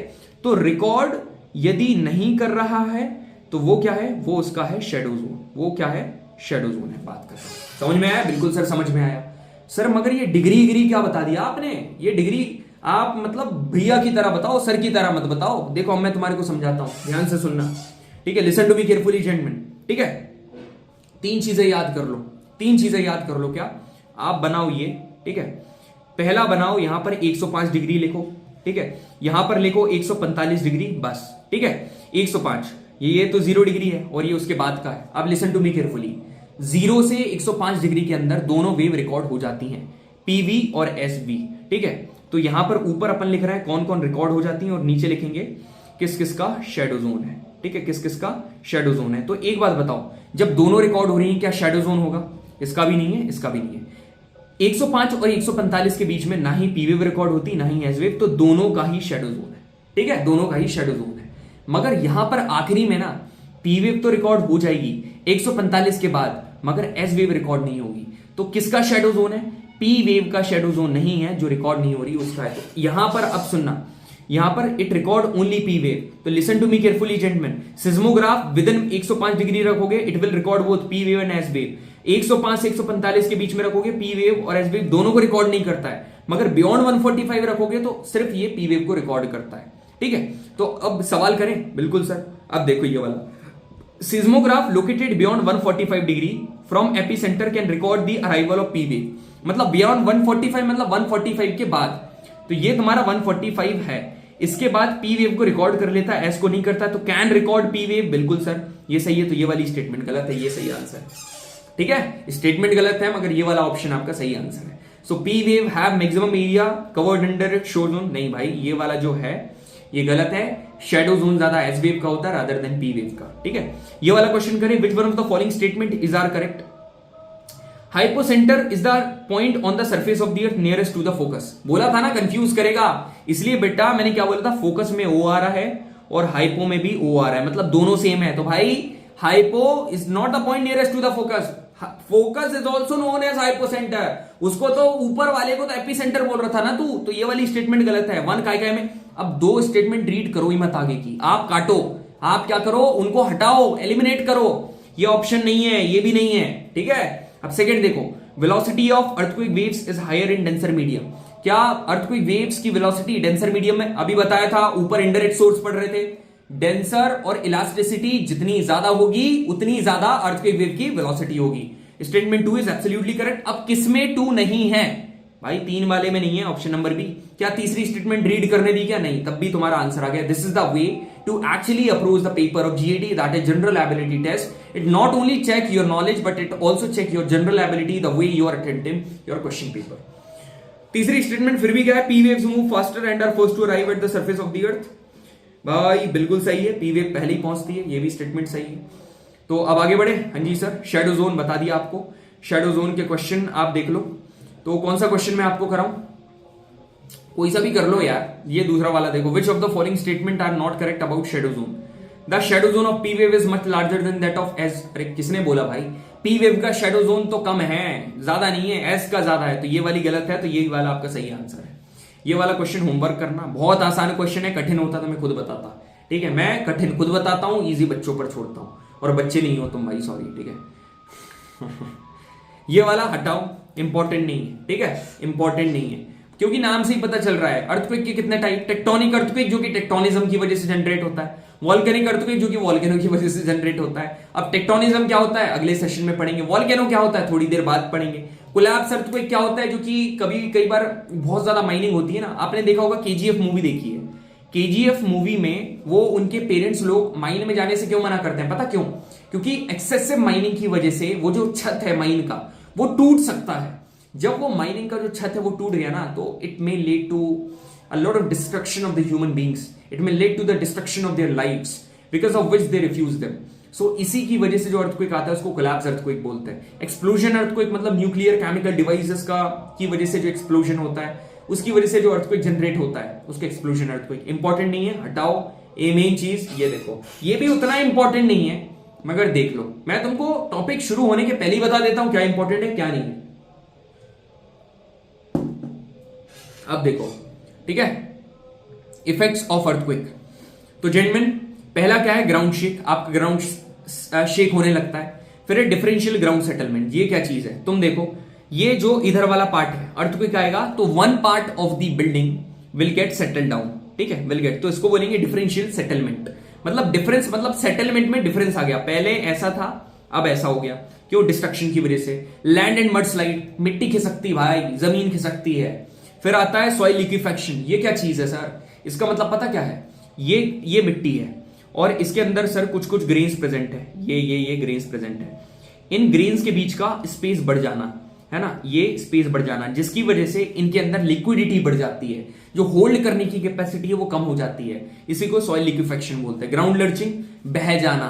ठीक है, जो अपर पार्ट है ना उसको बह जाना, उसको ग्राउंड लर्चिंग कहा जाता है। अब सर तो फिर लैंडस्लाइड और मडस्लाइड में क्या अंतर? अरे लर्चिंग, ग्राउंड लर्चिंग उतनी एज सच वो वाली प्रोसेस नहीं है। अपन बस ऐसा बोलते हैं जो टॉप सॉइल है उसका फ्लो कर जाना, बह जाना, उसको अपन ग्राउंड लर्चिंग बोलते हैं। बाकी लैंड और मडस्लाइड में तो पूरी बह जाती है भाई, ठीक है। एवलांच क्या होता है? एवलांच मतलब कि the flow of the glacier, glacier का पूरा ऊपर से नीचे आना। ग्राउंड डिस्प्लेसमेंट मतलब ग्राउंड डिस्प्लेस कर जाना, ग्राउंड का ऊपर नीचे हो जाना। डैम में फ्लड आ जाना, आग लग जाती कई बार, स्ट्रक्चर्स कोलैप्स, बिल्डिंग टूट जाती है, ऑब्जेक्ट गिर जाते हैं, सुनामी आ जाता है। इंपॉर्टेंट है, सुनामी क्या होता है? बस 1 मिनट रुको, अभी क्लैरिटी मिलेगी मेरे भाई, बस 1 मिनट रुक जाओ, ठीक है। 1 मिनट नहीं यार, 5 मिनट, ठीक है। आदत है भाई इंडियंस की 1 मिनट बोलने की, और कई लोग तो 1 सेकंड बोलते हैं। बस 1 सेकंड हुआ आया। देखो यहां पर अर्थक्वेक हुआ, अब यहां पर tsunami. Listen to me carefully, ठीक है। यहां पर क्या है? Which one of the following statement in respect of landslide are correct? ठीक है भैया, आप तो अर्थक्वेक पढ़ा रहे थे, मगर आप लैंडस्लाइड का क्वेश्चन क्यों करवा रहे हो? क्योंकि मैं इसलिए करवा रहा हूं क्योंकि मैं काम से मक्कारी नहीं कर रहा हूं, मेरे को पता है। अब यदि मैंने आपको लैंडस्लाइड इफेक्ट ऑफ अर्थक्वेक बताया तो उसका प्रीवियस क्वेश्चन बताने की जिम्मेदारी मेरी है ना। These occur only on gentle slope during rain. भाई एक बात बताओ, जमीन का बहना लैंडस्लाइड? क्या मैंने माउंटेन स्लाइड बोली? क्या मैंने एवलांच बोला? क्या भाई, माउंटेन स्लाइड तब होती है जब कहां पर, मतलब दोनों मतलब सिर्फ कैसा स्टीप स्लोप हो। मगर landslide occur only on gentle, क्या जेंटल स्लोप पर ही होगी? नहीं, 2 प्रकार के स्लोप होते हैं, एक होता है जेंटल और एक होता है शार्प, ठीक है। शार्प को कहा जाता है स्टीप स्लोप, ठीक है। जेंटल स्लोप मतलब ऐसा, ठीक है, ऐसा ऐसा ऐसा। स्टीप मतलब एकदम नीचे, ठीक है, खटाक से लुढ़क जाना, तो ये वाला गलत है। They occur in clearest soil, बिल्कुल सर क्लियरेस्ट सॉइल में होता है। अर्थक्वेक ट्रिगर्स लैंडस्लाइड, क्या अर्थक्वेक से लैंडस्लाइड आते हैं? बिल्कुल आते हैं, अब बी ऊपर पड़ा, option number C is correct. Consider the following features about a geographical phenomena. बिल्कुल सर बिल्कुल कंसिडर करेंगे, आप बताओ बस। पहली स्टेटमेंट क्या है? Torrents of snow and ice roaring down a steep mountain side, मतलब स्टीप माउंटेन साइड मतलब ऐसी, ये माउंटेन की साइड है, बिल्कुल सर। अब टॉरेंट ऑफ स्नो मतलब सर ये यहां से आ रहा है स्नो, ठीक है। टॉरेंट मतलब खूब बड़ी चीज स्नो का आ रहा है। रोरिंग डाउन मतलब एकदम भाई रोर करना, रोर एंड, समझ रहे हो, मतलब एकदम खतरनाक तरीके से नीचे आ रही है, ठीक है भाई। रोर का मतलब तो दहाड़ नहीं होता है, रोरिंग डाउन का मतलब नीचे आना होता है, ठीक है। It is hazardous to skiers and mountaineers, मतलब यहां पर जो माउंटेनियर्स ऊपर जा रहे हैं इनके लिए बहुत खतरनाक है। इसमें क्या इन्वॉल्व है? Falling, rolling, sliding, flowing of material, मतलब ये जो स्नो है इसका फॉल होना, रोल होना, स्लाइड होना, फ्लोइंग, ये सारी चीजें ये पता। अब ये पूछ रहे हैं काई की बात कर रहा है, स्लम्प की, अर्थ फ्लो की, रॉक स्लाइड की, लैंड स्लाइड की, एवलांच की। इतने समझदार हो, समझ गए होंगे, it is talking about avalanche. तो ऊपर मैंने क्यों नहीं बताया कि एवलांच क्या होता है? क्योंकि ये वाले क्वेश्चन ने तो वैसे ही आपको बता दिया कि एवलांच क्या होता है, ठीक है, समझ में आया। So gentleman, you have got to know about avalanche. अब यहां पर कुछ कंफ्यूजिंग स्केल है अर्थक्वेक के बारे में, बच्चे इतने कंफ्यूज होते हैं जिसकी कोई हद नहीं है। एक है सिस्मोग्राफ, सिस्मोग्राफ का काम है उन वेव्स को मतलब रिकॉर्ड करना जो कि सरफेस पर पहुंच रही है, ठीक है। रिचर स्केल का काम क्या है? ये क्या करता है? जो अर्थक्वेक है उसके मैग्नीट्यूड को मेजर करता है, और अर्थक्वेक का मैग्नीट्यूड पता क्या है? कि कितनी एनर्जी वो रिलीज कर रहा है। The energy release by earthquake it is get to know from the Richter scale. उसके मैग्नीट्यूड का पता रिचर स्केल से चलता है। जब भी रिचर स्केल ने 7 ये बता दिया कि जो अर्थक्वेक है वो 7.5 से ज्यादा की रीडिंग दे रहा है, तो पक्की बात है इसके बाद सुनामी आएगा। It is 110% sure that after that the tsunami would occur। तो when we are talking about Mercalli intensity scale, यहां पर क्या है? मर्सिलीज इंटेंसिटी स्केल ये ह्यूमन मेड स्केल है, जो कि क्या करता है? जितना भी विजिबल डैमेज है जो कि अर्थक्वेक ने क्रिएट कर रखा है उसको मेजर करने का काम इसका है, ठीक है, इसका है। क्लियर है? अब सुनामी क्या होता है भैया? सुनामी देखो, तुमको ये पानी दिख रहा है एकदम आता हुआ, ठीक है, पानी आता हुआ दिख रहा है एकदम। अब जो पानी यहां पर आएगा वो वापस तो वैसा जाएगा नहीं, तो एक्चुअली में ये पानी यहां पर आ रहा है तो पानी का बहुत ज्यादा डिस्प्लेसमेंट हो रहा है, काफी ज्यादा पानी फिका रहा है और वेव्स आ रही हैं, ठीक है। ये वेव्स हैं, सुनामी की वेव्स हैं, तो इनको कहा जाता है टाइडल वेव्स भी बोल सकते हो, ठीक है, टाइडल वेव्स भी कहा जाता है। इनको हार्बर वेव्स भी बोलते हो आप, ठीक है, इनको हार्बर वेव्स भी बोलते हैं। और ये सुनामी एक जापानीज वर्ड है, ठीक है, tsunami is a Japanese word, ठीक है। यहां पर एक्चुअली में पानी का क्या हो रहा है? Displacement. There is the displacement of water. Clear है सभी को? कई मतलब बहुत दिक्कतें आ जाती है सुनामी की वजह से। तो अब सुनो, अर्थक्वेक ने जो सिस्मिक वेव क्रिएट करी 7.5 प्लस रीडिंग हो गई। जब ये जो सिस्मिक वेव्स है मेरे भाई, जब ये सी वाटर से ट्रेवल करेगी ना, क्या बन जाएगा? सुनामी। ठीक है, tsunami are generated by the displacement of water, और यहां पर रिचर स्केल की जो रीडिंग है it will be greater than 7.5। Majorly कहां पर पैसिफिक ओशियन में होता है, जो पैसिफिक ओशियन है वहां पर रिंग ऑफ फायर का सबडक्शन जोन है वहां पर दिखाई देता है। और भी अलग अलग रीजन हो सकते हैं, जैसे कि सबमरीन लैंडस्लाइड हो गई सबमरीन में, वॉल्केनिक इरप्शन हो गया सबमरीन में। अब तुमको लग रहा होगा कैसे वॉल्केनिक, क्या सी के अंदर वॉल्केनिक, भाई देखो सी एक बेसिक में बता दे रहा हूं, बाकी ओशनोग्राफी पढ़ेंगे तब तो मैं बता ही दूंगा। ये ओशन के अंदर ना, इस ओशन के अंदर एक रिज है, इसको कहा जाता है, इसको क्या कहा जाता है, मिड ओशनिक रिज। ये जो मिड ओशनिक रिज है यहां से निकलता है वॉल्केनिक इरप्शन। अब ये जो वॉल्केनिक इरप्शन है ना, इसकी वजह से भी कई बार क्या हो जाता है क्या जाता है, अर्थक्वेक आता है। Meteoroid impact on large scale, कोई मीटियोरॉइड अच्छी तेज आकर उसमें गिर गया, इसकी वजह से आपका क्या जाता है, सुनामी आ जाता है। तो जेंटलमैन एक बात आपको बताऊं, ये वाले कुछ क्वेश्चन करते हैं उसके बाद देखते हैं। ये क्वेश्चन तुम यार इजी है भाई, ये तुम करना, ठीक है, ये वाले क्वेश्चन होमवर्क है, तुम करो, क्वेश्चन करो, ठीक है। और एक ट्रिक बता के जा रहा हूं तुमको, ट्रिक बता रहा हूं, ठीक है, एक ट्रिक बता रहा हूं, एक मतलब तजुर्बा, ठीक है, सुन लो मेरी बात। कभी भी यूपीएससी मेजोरिटी जितने भी यूपीएससी के एग्जाम्स होते हैं, चाहे यूपीएससी एनडीए हो, चाहे यूपीएससी सीडीएस हो, चाहे यूपीएससी सिविल सर्विसेज एग्जाम, ठीक है, यहां पर जो जहां क्वेश्चन पूछे जाते हैं ना, यहां पर कभी भी तुमसे कभी भी साइंटिस्ट के नेम और उसके इन्वेंशन के बारे में पूछेगा ना, 99% करंट से रिलेट करके पूछ रहा है तो वो चीज सही होती है, याद रखना। कभी भी करंट से रिलेट करके पूछ रहा है तो वो चीज, तो मैं बताया क्यों मैंने तुमको, यदि वो रिचर्ड स्केल के बारे में बोल रहा है ना कि इतने में बना था और चार्ल्स एफ रिचर्ड ने बनाया था, तो बिल्कुल सही है, ठीक है, इस तरीके से। अब देखो यहां पर क्या है, 3 लेवल कंप्लीट कर लिए हैं, हार मत मानना, बस आखिरी लेवल और कंप्लीट करके चले जाओ भाई। ये अकेडमी देख रहे हो ना, here you can see the academy, यहां अपन ने जाना है। यहां तो यार कितना रगड़ा तुम्हारे को, तुम्हारी लाइफ में आपको बता रहा हूं, right from that day you decided to become an officer in Indian armed forces, right from that day you decided not to become a student in the ordinary college of India, but you decided to become a gentleman cadet in one of the prestigious academy of India, that is called National Defense Academy Khadakwasla. from that day आपने सोच लिया था कि आगे चल के मेरी life में स्ट्रगल्स आने वाले हैं, चैलेंजेस आने वाले हैं, and I'm ready to face them not with the seriousness but with the sincerity। हाँ ठीक है, मैं कभी ये नहीं बोलता हूं कि यार सिंसियरिटी नहीं होना चाहिए, सिंसियरिटी रखो, होना चाहिए, और साथ में मजे करो, ठीक है, मजे के साथ पढ़ाई करोगे तो ज्यादा चीजें जाएंगी। Don't take the burden, Kapil भी है here, no need to fear, भरोसा रखो मेरे ऊपर, सब कुछ करवा दूंगा, ठीक है। Now gentleman it's about volcano पढ़ने वाले अपन लोग, मजा आने वाला है, ठीक है, वॉल्केनो पढ़ेंगे। देखो वॉल्केनो बेसिकली क्या होता है, वॉल्केनो एक वेंट होता है, ओपनिंग होती है, ये आपको ओपनिंग दिख रही है, एक वेंट है और ओपनिंग है, जहां से क्या निकलता है, जहां से निकलता है लावा। अब मेरी बात ध्यान से सुनना, I hope you are so excited the way I am, ठीक है, I do not look like this, I hope you are healthy cheeks and all, ठीक है, आगे बढ़ते हैं। वॉल्केनो इज अ वेंट, ठीक है, वॉल्केनो क्या है, एक वेंट है और एक ओपनिंग है, जहां से गैसेस, एशेस, डेब्रीज, लावा, ये सारी चीजें ग्राउंड पर आती हैं, मैंने आपको एस्टिनोस्फेयर ऊपर पढ़ाया था, हाँ जी भी आपने पढ़ाया था, आपने ये बताया था कि एस्टिनो का मतलब होता है वीक, तो ये एक ऐसा वीकर जोन है अपर मेंटल में जहां से मोल्टन रॉक मटेरियल ऊपर आता है, तो यही चीज तो वहां पर मैंने बताई थी आपको। अब मेरी बात सुनो, जो अपर मेंटल है उसमें क्या प्रेजेंट है, बहुत ज्यादा वो जो फ्लूइड मटेरियल है वो प्रेजेंट है, उसको कहा जाता है mass a mantle, mass a magma. So when this particular magma is there present inside the volcano in the upper mantle, it is called magma, and once the magma start reaching the surface, जब ये magma surface पर आने लगता है, इसको हम लोग क्या बोलते हैं, लावा, इसको बोलते हैं लावा, ठीक है, ये वो हो गया लावा। तो जो अब सुनना, जो ये तुम्हारा वॉल्केनो है, ये जो वॉल्केनो है, ये जो ओवरऑल ये यहां पर जो वॉल्केनो है, इसका जो कप शेप माउथ तुम्हारे को दिख रहा है ना, इसको कहा जाता है gentleman crater, it is called crater, ठीक है, इसको क्रेटर बोलते हैं। अब सर क्लैरिटी मिली है, मगर मैं और क्लैरिटी दिलवाऊं आपको, हाँ जी सर दिलवाओ। ये देखो, the molten material found inside the earth is called lava. गलत, उसने क्या लिखा है, उसने लिखा है मेरे भाई इनसाइड, नॉट आउटसाइड नहीं लिखा, यदि आउटसाइड लिखता तो वो आता, इनसाइड लिखा है, तो इनसाइड बोलेगा तो क्या बोलेगा भाई, none of the above. Why?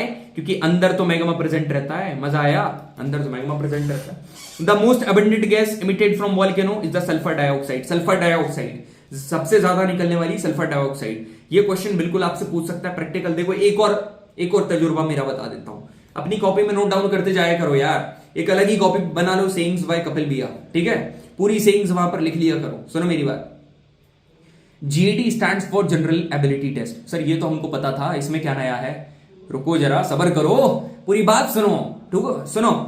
GAT में ना जो सवाल आते हैं फील करके देखना, मेजरली केमिस्ट्री में कौन से सवाल पूछेगा, केमिस्ट्री और ज्योग्राफी, ठीक है, जो कि रियल लाइफ से रिलेट कर रहे हैं, जो कि प्रैक्टिकल लाइफ से रिलेट कर रहे हैं, ठीक है। मतलब most abundant gas emitted from volcano, कौन सी गैस सबसे ज्यादा निकलती है, जो बलून ऊपर जा रहा है उसमें कौन सी गैस भरते हैं, एलपीजी में ज्यादा कौन सी गैस होती है, समझ में आ रहा है, विनेगर में कौन सा एसिड प्रेजेंट हो, तुम समझ रहे हो, ठीक है। वो I hope you are able to relate it. तो कभी भी ऐसी चीजें आए ना, कभी भी मैं बताऊं तो समझ जाया करो ये चीज इंपॉर्टेंट है। बाकी मैं तो बता ही देता हूं भाई कि क्या इंपॉर्टेंट है क्या नहीं। जो इंपॉर्टेंट नहीं था वो मैंने कटवा दिया, मेरा काम ही नहीं है टाइम पास करवाने का। जब पता है आने वाला नहीं है तो नहीं आने वाला है। आगे बढ़ते हैं। कैटेगरीज ऑफ वॉल्केनो, देखो दो कैटेगरी में पूरे वॉल्केनो को डिवाइड कर रखा है। पहला है on the basis of period और दूसरा है on the basis of eruption, ठीक है। पीरियड के बेसिस पर और इरप्शन के बेसिस पर। पीरियड के बेसिस पर तीन है। एक क्या है, active volcano, dormant volcano, extinct. Active का मतलब एकदम तेज, डोरमेंट का मतलब भाई लेथार्जिक, आलसी, ठीक है, लेथार्जिक, सीक्रेट। अब सुनो, और एक्सटिंक्ट का मतलब खत्म, ठीक है, इसका मतलब होता है खत्म, एकदम खत्म, ठीक है। और एक्टिव का मतलब आपको पता है, जो कि होता रहता है, फ्रीक्वेंटली होता रहता है, which is in the present, ठीक है, प्रेजेंट मोमेंट में है। तो अब मेरी बात सुनना, ठीक है, you have to be active just like the active volcano, ठीक है। एकदम जैसे आग निकलती है ना, the way magma comes from the comes out with the volcano, it is called lava. In the same manner all your efforts are coming out of it and they are calling the outcomes, looking your roll number in that PDF that must be there. Telegram पर message आया, भैया clear हो गया, SSB के लिए guidance दे दो, that must be the जोश, ठीक है। यहां पर देखो, सुनना ध्यान से, come to the point. Active volcano सुनना ध्यान से, मेरे को देखो, listen, look at me. Active volcano ऐसे वॉल्केनो होते हैं जो कि रीसेंट पास्ट में इरप्शन हुए हैं। इरप्ट करना मतलब निकलना, ठीक है। यदि जो कि रीसेंट पास्ट में इरप्टेड है और अभी भी पॉसिबिलिटी है कि फ्यूचर में भी इरप्ट होने वाले हैं, फ्यूचर में पॉसिबिलिटी है कि इरप्ट होंगे। डोरमेंट वॉल्केनो क्या है भाई, लंबे समय से इरप्ट नहीं हुए हैं but have the possibility to erupt in future. देखो, तो फ्यूचर में इरप्ट होने की पॉसिबिलिटी दोनों की है, the active and the dormant both, but the fact is that active volcano recently erupted and dormant volcano has not been erupted for a long. So gentlemen, if you are like dormant volcano, if you have not studied for a long, if you have not yet taken any initiative, if you have not made any commitment, so the one who doesn't make commitment is distracted by everything. It's time to make the commitment. It's time to make the commitment to attend the regular session so that you can turn your dreams into goals and goals into reality.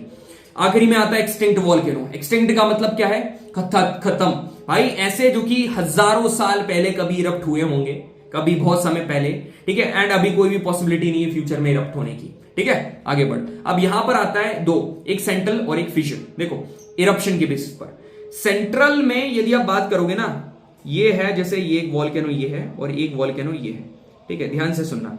Central में जब यहां पर volcanic eruption होगा ना, तो भाई ये बहुत तेज होगा, एकदम खतरनाक तरीके से, एकदम वायलेंट वे में निकलता है यहां से क्या, लावा। और यहां पर एकदम आराम से, मतलब जेंटल वे में, एकदम जेंटल तरीके से निकलता है, एकदम ऐसे बहता हुआ। तो जो ऊपर मैंने आपको पिक्चर दिखाई थी ना, the picture I showed you there, ठीक है, ये जो पिक्चर मैंने आपको ऊपर दिखाई थी, ये क्या है, this is the fissure, this is actually fissure, ये फिशर है, ठीक है। आगे बढ़े, बिल्कुल सर आगे बढ़ते हैं। क्रूशियल एक्टिव वॉल्केनो, भाई सुनो मेरी बात, इतना इंपॉर्टेंट है, इतने इंपॉर्टेंट एग्जांपल है ना, this is the part of world geography, ठीक है। ये यहीं से मैं वर्ल्ड ज्योग्राफी आपको कवर करवा रहा हूं। मैं कभी वर्ल्ड ज्योग्राफी की अलग क्लास नहीं लेता हूं, पता है, I have never taken any other class for world geography. भाई यदि मैं वॉल्केनो पढ़ा रहा हूं, वॉल्केनो के इंपैक्ट क्या है, it is the part of physical geography. अब वर्ल्ड ज्योग्राफी से रिलेट अब भी मैं करवा दूंगा, करवाऊं। देखो भाई, बैरन आइलैंड पता क्या है आपको, लग रहा होगा बंजर जमीन, बैरन आइलैंड रिलेट कर रहे हो, but you know it is the crucial active volcano. ये अंडमान आइलैंड में प्रेजेंट है, पोर्ट ब्लेयर से 140 किलोमीटर दूर अंडमान आइलैंड, ठीक है। अंडमान आइलैंड कहां पर है, ये इंडिया है, A for Arabian Sea, B for Bay of Bengal. Andaman island ये है, लक्षद्वीप यहां है, अंडमान आइलैंड यहां पर पोर्ट ब्लेयर में है ये। फिर आता है किलेउ, ठीक है, किलेउ ये कहां पर सिचुएटेड है, हवाई के यूएस में, ठीक है, हवाई के यूएस में। फिर आता है एक मोनालुआ कहां पर है, हवाई में है, हवाई एक आइलैंड है यूएसए में, और ये लार्जेस्ट एक्टिव वॉल्केनो है in terms of its area and volume. Sir ठीक है, समझ में आ गया, in terms of it area and volume, area और वॉल्यूम के कंपैरिजन में यदि आप बात करोगे सबसे बड़ा वॉल्केनो है। माउंट स्ट्रोम्बली कहां पर है, इटली में है। माउंट एतना भी इटली में है मगर सिसिली में है मतलब एक पर्टिकुलर जगह की बात कर रहे हैं बच्चे, इटली के सिसिली में है। माउंट एरेबस, मैंने तुमसे बोला सर एंटार्क्टिका में तो पूरा ग्लेशियर ही है, मैंने तुमसे बोला एंटार्क्टिका में ग्लेशियर है, ये पूरा ग्लेशियर से भरा पड़ा है। अब मैंने बोला कि भाई यहां पर भी क्या है, वॉल्केनो है, यहां पर भी वॉल्केनो है, तुम एक्टिव वॉल्केनो, तुम बोलो क्या बोलोगे, अरे बस सर, अरे बस सर, ऐसा थोड़ा ना होता है, अरे बस तुमने बोला ना, तो जो तुमने बोला वही है ना, इसका नाम क्या, माउंट एरेबस, ठीक है, इसका नाम है माउंट एरेबस। तो अब एक है important, Ecuador. Ecuador is a country in south America जहां से क्या पास होती है, इक्वेटर, ठीक है, इक्वेडोर। और अभी पढ़ाया था ना ब्राजील लास्ट वाली क्लास में, यहां से पास होती है। तो ये जो इक्वेडोर है इसमें बहुत ही इंपॉर्टेंट माउंट कोटोपैक्सी है, ठीक है, यहां पर क्रूशियल एक्टिव वॉल्केनो। तो जिनमें एक एग्जांपल मैं तुम्हारे को बता देता हूं, देखो फॉर एग्जांपल ये पूरा है, ठीक है, ये हमारा पूरा का पूरा हवाई आइलैंड है, दिस इज हवाई आइलैंड। ये जो हवाई आइलैंड है ये कहां पर है, एक आइलैंड है जो कि है यूएसए में, ठीक है, यूएसए में। यहां पर तीन चीजें आपको मिलेंगी, 1 2 3, ठीक है। आपने तो सर ये स्माइली बना दी है, ठीक है, बना देने दो, ठीक है। अब यहां पर जो पहली चीज है ये पता क्या है, ये है माउंट किलेउ, ये क्या है, माउंट किलेउ, ठीक है, माउंट किलेउ, ठीक है। ये जो है ये क्या है, माउंट मोना लोआ, ये है माउंट मोना लोआ। और ये यहां पर जो क्या है पता, ये है माउंट मोना किया, मोना किया, ये है माउंट मोना किया। अब मेरी बात ध्यान से सुनो, ये जो दोनों है ना, ये दोनों, ये मेरे भाई ये दोनों एक्टिव हैं, ये दोनों के दोनों काफी एक्टिव हैं। और ये जो है ना ये है डोरमेंट, ये है डोरमेंट। क्वेश्चन करें, देखो कौन सा question, Bihar public service commission का और यूपीपीएससी का। मोना लोआ is an example of active volcano, Mona लोआ इज एन एक्टिव वॉल्केनो, कहां पर प्रेजेंट है, हवाई आइलैंड। बात खत्म, आगे बढ़ते हैं। The most active volcano is, most active volcano अभी बताया मैंने, किलेउ, ठीक है, Kilauea is the most active volcano, 2 बार पूछा हुआ है, याद रखना, Kilauea is the most active volcano. Stromboli is an active volcano, Stromboli भी एक्टिव वॉल्केनो है। और ये जो स्ट्रोम्बली है ना, इसी को लाइट हाउस ऑफ मेडिटेरेनियन सी कहा जाता है, माउंट स्ट्रोम्बली को, ठीक है। अब रिंग ऑफ फायर, सर पिछले अटेम्प्ट में पढ़ाई करी थी, रिंग ऑफ फायर बहुत इंपॉर्टेंट है पता है, मगर फिर भी समझ में नहीं आता है कि है क्या ये एक्चुअली में। सुनो मेरी बात ध्यान से, ये जो अभी आपको यहां पर दिख रही है जेंटलमैन, ये है पैसिफिक ओशियन, ये पैसिफिक ओशियन है। अब मैंने बोला कि ये जो पैसिफिक ओशियन में ना बहुत ज्यादा प्लेट का मूवमेंट होता है, प्लेट का मूवमेंट अगली वाली क्लास में पढ़ेंगे, थोड़ा सा सबर रखना, अगली वाली क्लास में पढ़ रहे होंगे अपन। प्लेट के मूवमेंट की वजह से प्लेट जब टकराती है ना, तो यहां पर बहुत ज्यादा अर्थक्वेक वॉल्केनो आते हैं, बहुत ज्यादा वॉल्केनो देखने को मिलते हैं। तो बहुत ज्यादा वॉल्केनो होते हैं, तो यहां पर क्या होता है, एक ऊपर पूरा स्ट्रक्चर बन जाता है, और ये जो स्ट्रक्चर है एकदम पूरा स्ट्रक्चर बन जाता है, इसको कहा जाता है Pacific ring of fire, it is called Pacific ring of fire. ये जो पैसिफिक रिंग ऑफ फायर है, इसको पैसिफिक क्यों कहा जा रहा है, क्योंकि ये पैसिफिक ओशन में प्रेजेंट है। और इसको अब सर इतनी ही इंफॉर्मेशन क्या जाननी है, ना ना ना, ठीक है, we need to go beyond this extent. इसको क्या बोलेंगे, सरकम पैसिफिक बेल्ट भी बोला जाता है, it is also known as circum Pacific belt, ring of fire को। यहां पर वॉल्केनिक इरप्शन होते हैं, काफी ज्यादा वॉल्केनोज होते हैं, अर्थक्वेक होते हैं, क्यों, क्योंकि यहां पर बहुत सारी प्लेट्स का, जैसे कि अभी मैंने बताया, कोलिजन और बहुत ज्यादा मूवमेंट देखने को मिलता है, ठीक है। एक और इंपॉर्टेंट चीज मैं बताऊं तुमको, मेरा ऑब्जर्वेशन जो कि मेरे अपने टेस्ट में सवाल डाला है और शायद किसी यूपीएससी के उसमें पूछा हुआ भी है, वो क्या है पता, रिंग ऑफ फायर कौन से शेप की है। ये तुमको शेप दिख रहा है हॉर्स के शू का, हॉर्स के शू का शेप है, हॉर्स शू शेप्ड, लिख लेना अपनी कॉपी में नोट डाउन करके, ठीक है, हैशटैग हॉर्स शू शेप, ठीक है। अब आगे देखो, इन विच बेल्ट, ठीक है, किस belt, in which belt volcanic eruption is maximum, कहां पर वॉल्केनिक इरप्शन सबसे ज्यादा होता है, तो सरकम पैसिफिक बेल्ट भाई, ठीक है। और क्या, ring of fire is associated with, ring of fire का ऐसे एसोसिएटेड है, अर्थक्वेक, वॉल्केनोज, पैसिफिक ओशन, बिल्कुल। फॉरेस्ट फायर, अरे भाई तू उधर रिंग ऑफ फायर में कहां फॉरेस्ट बनाने जा रहा है, हट, 1 2 3 1 2 3 आर करेक्ट, ठीक है। 80% of the world active volcano कहां पर प्रेजेंट है, 80% of the world active volcano present है सरकम पैसिफिक बेल्ट। ऑप्शन नंबर 3 काय में आ रहा है, इसमें आ रहा है, इसमें आ रहा है और इसमें आ रहा है, मगर साथ में 1 और 4 भी। अब आपको यहां सोचना पड़ेगा क्या है, इसके साथ आएगा मिड कॉन्टिनेंटल बेल्ट, ठीक है। तो कभी भी 2 ऑप्शन आए, प्रायोरिटी पहली, अब मैं देखो आपको अल्टरनेटिव भी बता रहा हूं भाई, पहली प्रायोरिटी देनी है आपको इसको, दूसरी प्रायोरिटी देनी मिड कॉन्टिनेंटल बेल्ट को। तो 3 and 2 कहां पर है, 2 and 3 option number A is yes, ठीक है। So an aspirant feels after solving Kapil भैया की पीडीएफ के क्वेश्चन, आई होप ऐसा ही, ये आपको याद होगा सीन पूरे, मतलब टेररिस्ट को मार के एकदम बाहर निकलता है, मतलब यहां पर जो मेजर है बियान, मेजर बियान, ही इज एक्चुअली, ये पीछे ऐसा ग्रेनेड फेंक देते हैं and it actually blasted after killing all the terrorist, and when he जब बाहर आते हैं इट एक्चुअली हैपेंड, ठीक है। यहां पर देखो डोरमेंट वॉल्केनो, क्रूशियल, बहुत इंपॉर्टेंट है। किलिमंजारो अफ्रीका के तंजानिया में है, एक माउंट रेनियर है, माउंट मोना किया अभी बताया मैंने, पैसिफिक ओशियन के हवाई आइलैंड यूएसए में है, माउंट वेसुवियस इटली में है, ठीक है, माउंट वेसुवियस इटली में है। सो फेमस वॉल्केनिक माउंटेन कराकटाओ कहां पर है भाई? कराकटाओ है इंडोनेशिया में, ठीक है। इनको मैच करो तो मैंने अभी ऊपर बताया था कोटोपेक्शी कहां पर है, अभी बताया था, है ना, कोटोपेक्शी है इक्वाडोर में। तो डी का 2 देख लो, डी का 2 कहां पर है, इसमें आ रहा है, option number B is correct, ठीक है। The highest mountain peak of Africa Kilimanjaro कहां पर है? तंजानिया में, ठीक है। देखो सवाल बता रहे हैं कि जो चीज ऊपर पढ़ाई है वो कितनी इंपॉर्टेंट है, ठीक है। सवाल आपको पूरे बता रहे हैं, ठीक है। अब टाइप्स ऑफ वॉल्केनो अपन यहां पर पढ़ने वाले हैं। अब मेरी बात ध्यान से सुनो जेंटलमैन, मैं आपका ज्यादा समय नहीं लूंगा, जल्दी से अपन सेशन खत्म करेंगे, डोंट वरी। एक बार पानी पी लेने दो, ठीक है, बस एक बार।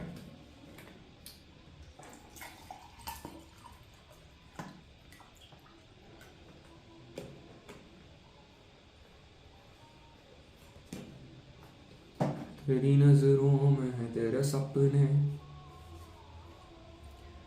तेरे सपनों में है नाराजी, तुझे लगता है क्यों बातें दिल की।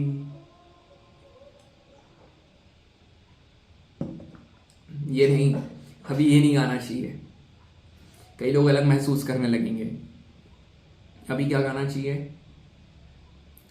कदम कदम बढ़ाए जा।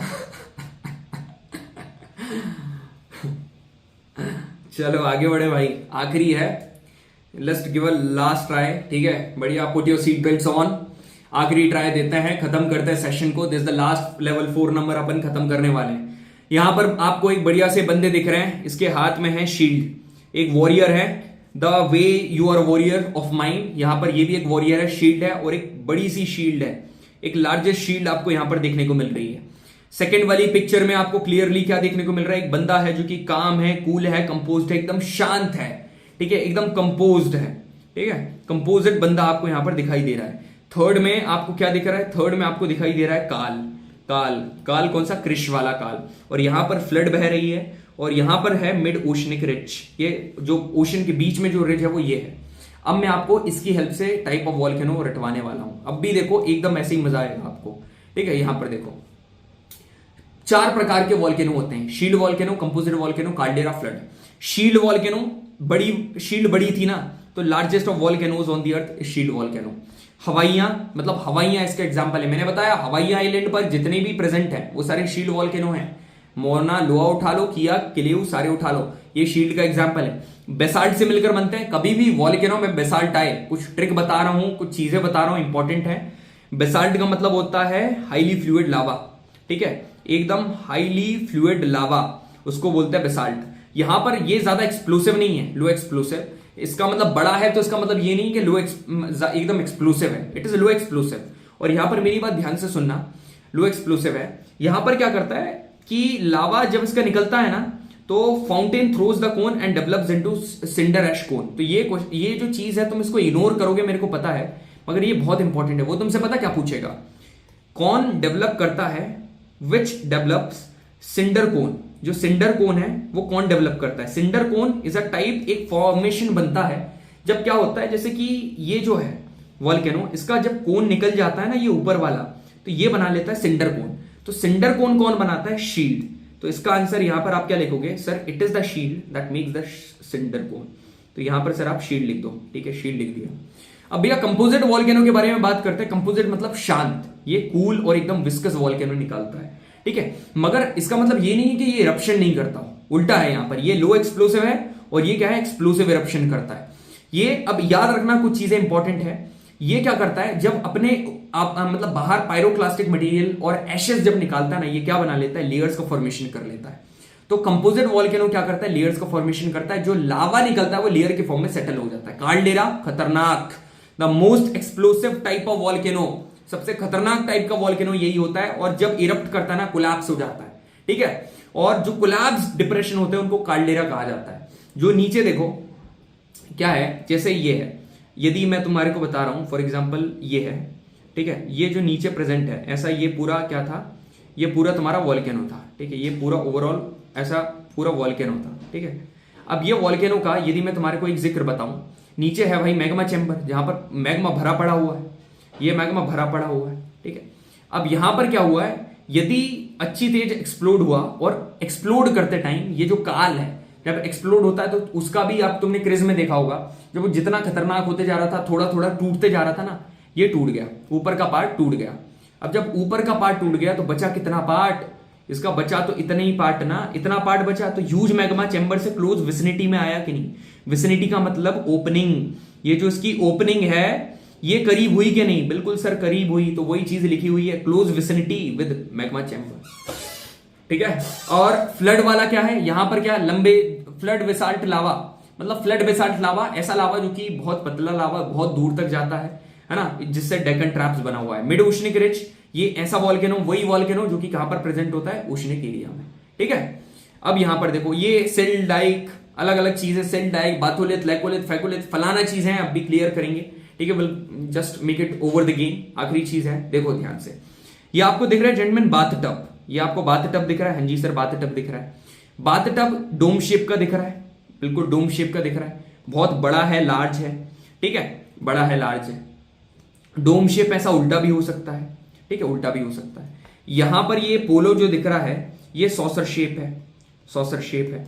यहां पर जो स्प्रिंग दिख रही है ऐसे ऐसा करके, ये जो स्प्रिंग है, ये स्प्रिंग क्या करते हो, ऐसा ऐसा करके जो स्प्रिंग है, जब तुम क्या करते हो, एक वो ऐसा वायर करते हुए आता है ना, ऐसे करके हुए, तुम क्या करते हो, जब तुम उसको ऐसे मूव करते हो तो वो ऐसे ऐसे करके ऐसे मूव करती होगी, है ना, ऐसे ऐसे ऊपर करके, वो तुम बैंगल्स को स्ट्रेच करते होगे, कुछ वायर आता है ना, ऐसे ऐसे करोगे तो मूव करेगा।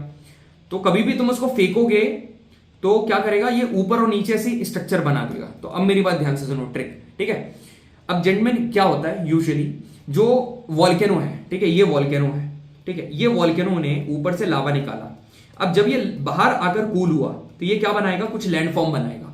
और सेम यदि ये बाहर ठंडा ना होकर अंदर ठंडा हो गया, अंदर ही ठंडा हो गया, तो यहां पर भी कुछ स्ट्रक्चर बनाएगा जिनको इंट्रूसिव कहा जाता है। जो अंदर बना रहा है ये ज्यादा इंपॉर्टेंट है एनडीए एग्जाम, ठीक है। सुनो, जो अंदर बना रहा है वो बना रहा है प्लूटोनिक रॉक्स जिनको इंट्रूसिव कहा जाता है, और जो बाहर बना रहा है उसको वॉल्केनिक रॉक जिसको एक्सक्लूसिव कहा जाता है, ठीक है।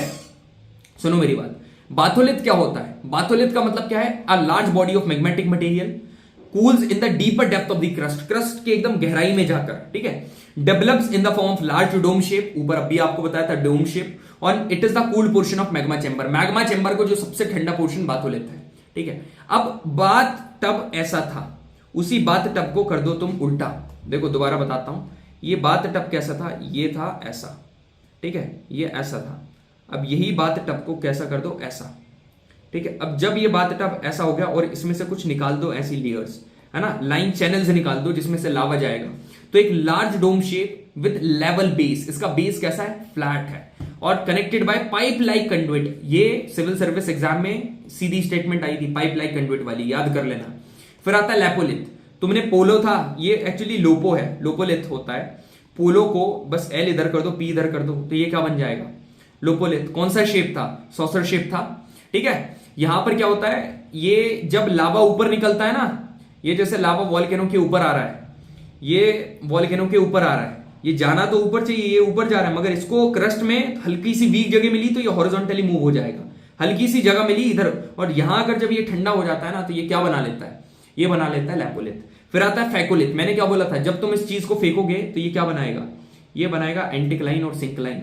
ये देखो, ये सिंक्लाइन और एंटिक्लाइन दो स्ट्रक्चर बना लेता है जिसको एंटिक्लाइन और सिंक्लाइन बोलते हैं। तो कौन सा लैंडफॉर्म एंटिक्लाइन और सिंक्लाइन बनाता है, फैकोलिथ। सिंक्लाइन किसको बोलेंगे, जो नीचे है, सिंक सिंक कर रहा है, सिंक्लाइन, और एंटिक्लाइन जो ऊपर है, ठीक है, बढ़िया, तीनों चारों क्लियर है। अब देखो आखिरी है ना, सेल।